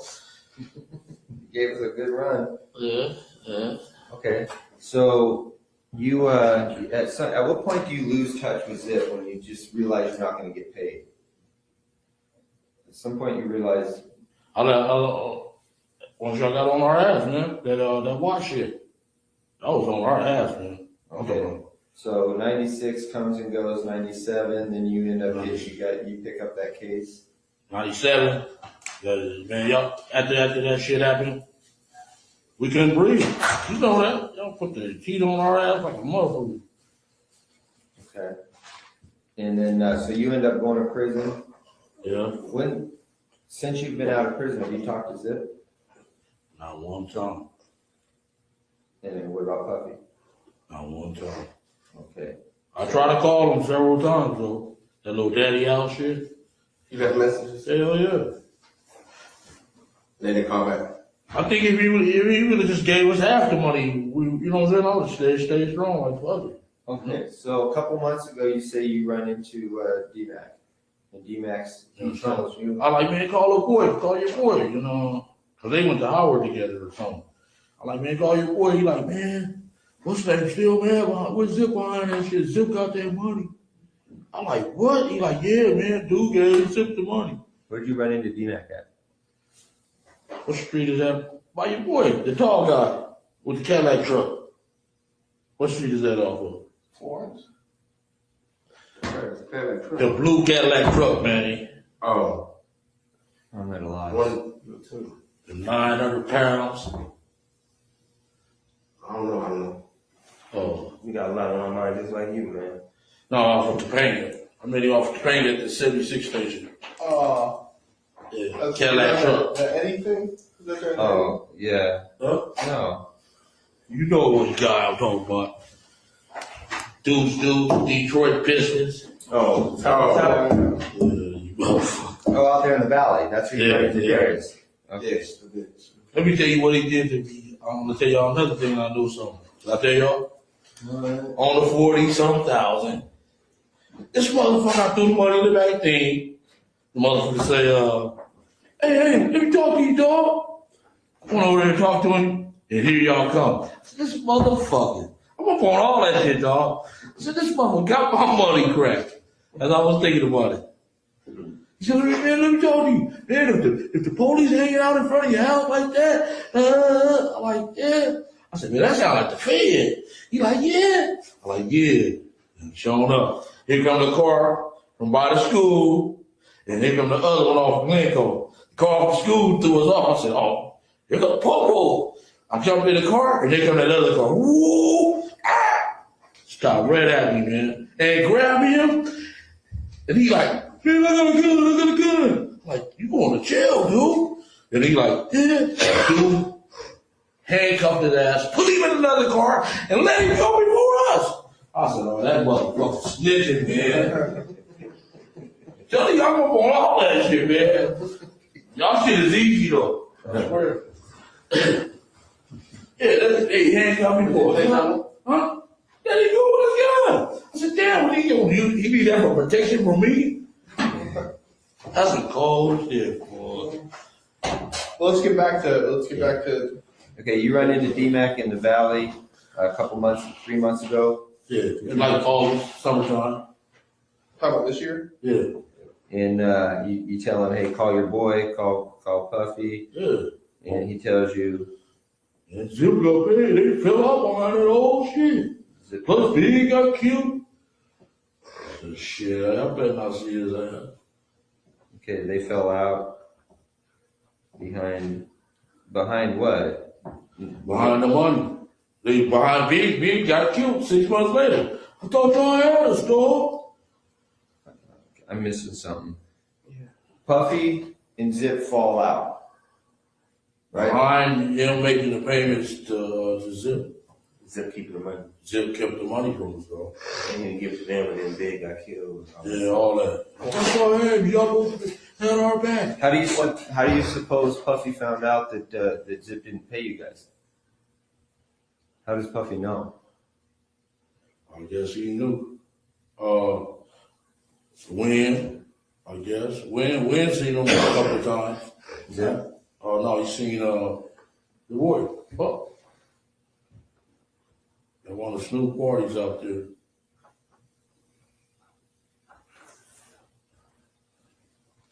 In New York? No, it was at Snoop house. Oh, in Long Beach? Claremont. His house. Yeah. They all on pictures and everything. And he came. I said, man, you didn't call me? No, dog. I thought you don't answer this. Motherfucker. I said, you get the number? You got the number? We call. Motherfucker, you know what I'm saying? Well, I would see his ass, man, give me the jewelry and everything, you know? Stupid motherfucker. Okay, so Zip doesn't pay you. Puffy's pissed off because Puffy did make the payment. You have any idea what amount of money Puffy paid? D-Mac didn't say it. Okay, so D-Mac tells you they fell out beyond that whole thing. You think that Wynn had probably talked to Puffy about the money at one of these Snoop Dogg parties? I said he didn't. He just gave him the number. I heard TV out. We go to the number. We called him up with the number. Phone off. Puffy gave Wynn his number? Yeah. I said, you let him give you a number? That was so stupid. Why you get the jewelry to be all, you know what I'm saying? Collateral. Yeah. Okay. But you left a message when you get the number?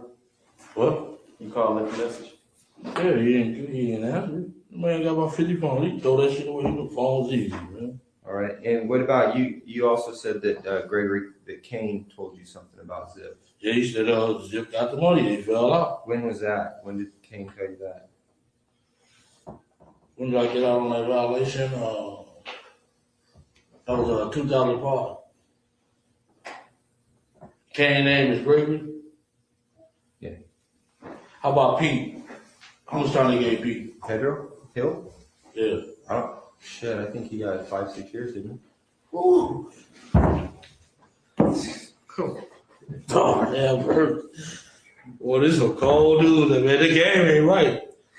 I advise everybody to quit, dude. Where were you when Kane told you? Is this when you were back in Richmond or? Care about it. Oh, I only went out there one time. They said I stole $10,000. I said, bitch, I stole $10,000. No, that's your brother saying that. That's not. Yeah. Kevin. Yeah, stupid ass motherfucker. You don't know I'm saving his life. $10,000. Oh, you know about that too, huh? Yeah. Okay, so Kane tells you you're over at Kev's house 2005. Kane tells you, man, Zip got that money. How does Kane know Zip? Just from out there in New York. Just the New York connection. Yeah. Everybody knows Zip. Zip's big and a mother out there, man. Yeah. Now you know Kane's on the run, right? He on the run? Yeah. Oh. You have any contact with him at all? I thought his ass was snitching because he got caught with 12 keys. Yeah, he bugged out on that. He did? Yeah. I ain't got no company. He be up in Baltimore. That's up by that school. By the way, do you know if Gregory Brooks, if his people back in Baltimore are the Brooks brothers that were in the newspaper like a couple years ago behind that big bus? No. You don't know if that's his brothers? No. Gregory, that's my cousin. Okay. Yeah, I know he was sending stuff to Baltimore, but wasn't he, the Brooks brothers from Baltimore, you don't know who they are? No, he ain't. Okay. His brother named Garfield. And he phone coming in. Gregory quit. Gregory, Craig, all them. All my older brothers and shit quit that shit. Yeah. Yeah, yeah, My grandsons, both of them in jail. One of them in jail. Right? yeah. They Very well. banging and stuff. Huh? Y'all is up our ass, huh? Yeah, man. Lil Lane better watch out. Craig's brother, he out there. Why you gonna stop him from doing what he doing? He out there banging and stuff, man. Who? Craig's little brother. They call him Lil Lane or whatever. I mean, Craig's son. They call him Little Lane? Something like that. No, they don't. Mando or some shit. I don't know. Something like that. Baby Mando. Yeah. So I think one of the last things is, what makes you think though that now that you'd be able to talk to either like Zip or somebody in person? Keffe D, motherfucker. I know you got it. I got you. I know you're Keffe D, but listen, they had a fall. Seriously though, I mean, this is. Man, I would go ask Puffy, man. I would. Instead of say, Puffy's Puffy. You're Keffe D. Puffy's Puffy. Okay, and now he knows that, you know, you can't afford to be making any mistakes right now about the ghosts that are in his closet. And, you know, all of a sudden Keffe D comes up out of nowhere and starts wanting to talk about the murder of Tupac. He couldn't really come like No, I ain't gonna come back. Give me my money, man. No, my money. But I'm saying, I'm just, from my standpoint, he wouldn't just come up to him like that. He'd have to create a scenario where he'd feel comfortable. Then let's talk about creating. Like, I give you an example of what I would think. Like, maybe like. All right, y'all find out where he at in the club. No, listen to me. You wouldn't just have him just pop up on the dude. No. You create a situation maybe like where Keffe was in town, he was doing well, maybe Keffe had a business and that he was putting together, a clothes business or something like that. He'd come at him like that and then they would kick it and then the conversation would come up. I mean, you wouldn't just have him just walk up on him like that. Right. We don't know how to create that. That's why we need your guys. Because I mean, probably. You want my input? Give me that. Yeah, exactly what I want. Is your How many you you can ask. looking for? No. I've been looking for his ass. You know that too, right? Yeah. When I run into at the club, man, when he got that walk of fame, motherfucker, I was right there. But what I'm saying is, that store. But what I'm saying There was too many of y'all around here. He's not going to just give you a straight conversation. He's going to feel comfortable. You got to create something that's comfortable for him. I mean, I know how you're thinking, but it's been a while. He's sophisticated. He's scared. I'm just saying maybe you have to create some type of. They know they don't want to mess with you. They don't want you coming at them wrong. He embraced it when? You know what I'm saying? He ain't, my boy, you know what I'm saying? He cool like win like that? Yeah, he gonna embrace the shit out of us.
Yeah, he could be in a restaurant or something. You could come Then in. I be seeing this little commercial. I'm like, you motherfucker. You know what I'm saying? I'm Cam or No, he got me in trouble the first time. Didn't he though?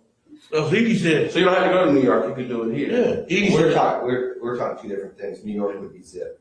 Yeah. Zip's out there and he's gonna be staying out there. Yeah. I mean, he's got a club out there. He can always. Yeah, you gotta. Oh, I can go there because he like every time my folks go out there, he like Brian. He's vice president right up under Jermaine Dupri. He went out there. Him and the dude named Ramon. They went out there. Oh, y'all Keffe D boys. Oh, come on. He rolled out the red carpet for them. Got them drinks and everything. They the one told me about the club. Then this other broad I was fucking, she said, got a 3-story beauty salon. Everybody, I was like, you motherfuckers is rolling. Said he got the fan on, a Bentley and all that. Said he rolling like hell. You see any advantage to maybe starting off with just having another encounter with D-Mac? Yeah. Start off with that, and then D-Mac can put it in Puffy's ear that you kind of. Looking for it.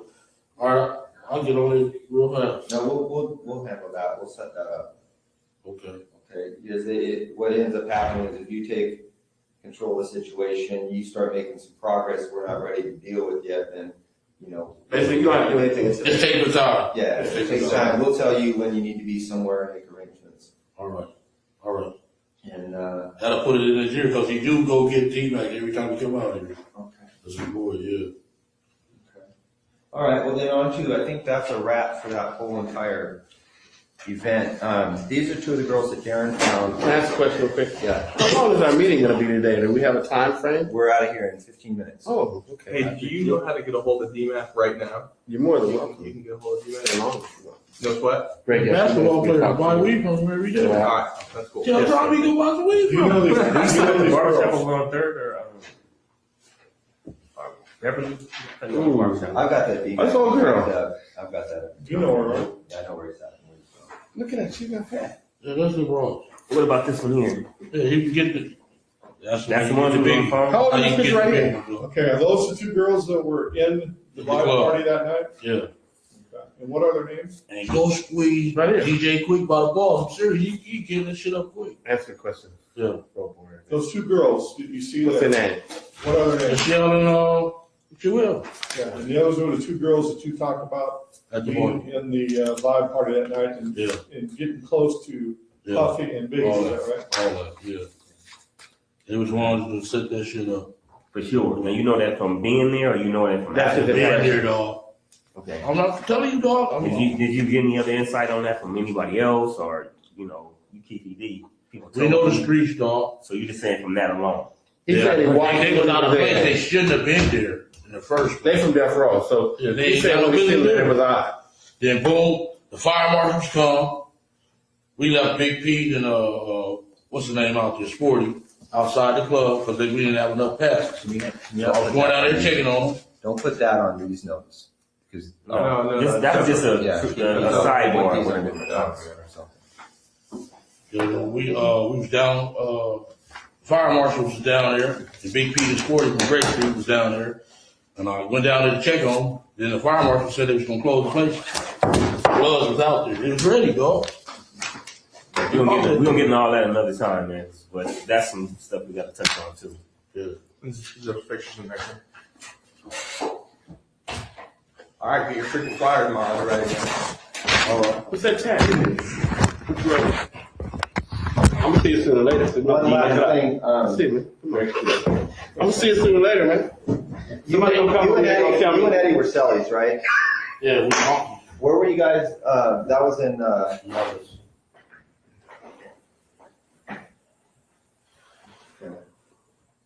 What? I wanted to ask you something. Excuse me. What do you know his last name to be?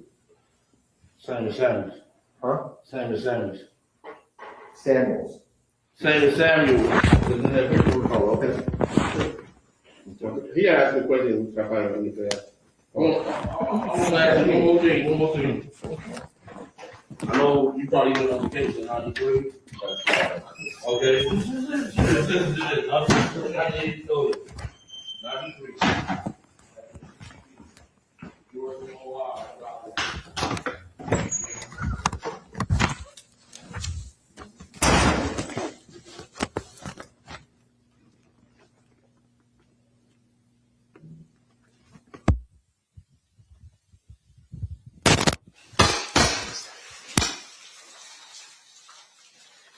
Okay, it appears as though Exhibit 117 is now over. Anything else that you wanted to present today, State? No, 2009 is not as long, but I think we just give them a break. Okay, sounds good. At this time, we will recess for the evening. We're coming back at 9 a.m. tomorrow. During this recess, you are admonished not to talk or converse amongst yourselves or with anyone else on any subject connected to the trial, or read, watch, or listen to any report of or commentary on the trial of any person connected with this case by any means of information, including without limitation, newspaper, television, the internet, radio, or form or express any opinion on any subject connected with the trial until the case is submitted to you. We'll see you back tomorrow. Thanks, guys. Is that for sure?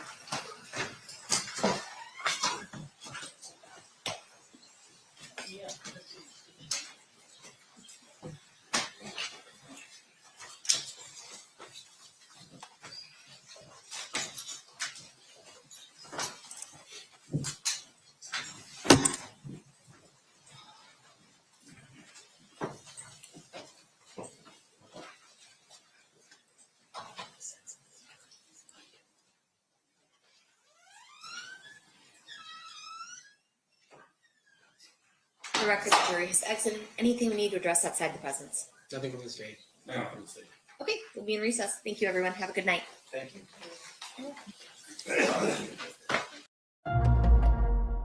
Thanks for watching Courtroom Confidential Live Trials. My name is Joshua Ritter. I spent over a decade as a prosecutor in the Los Angeles County District Attorney's Office before entering private practice as a criminal defense attorney. If you want to learn more about what you watch today, join me on our main channel, Courtroom Confidential, where I break down the testimony, evidence, and strategy from both sides of the courtroom. We're live every Monday, Wednesday, Friday, and Sunday with ongoing legal analysis and trial breakdowns.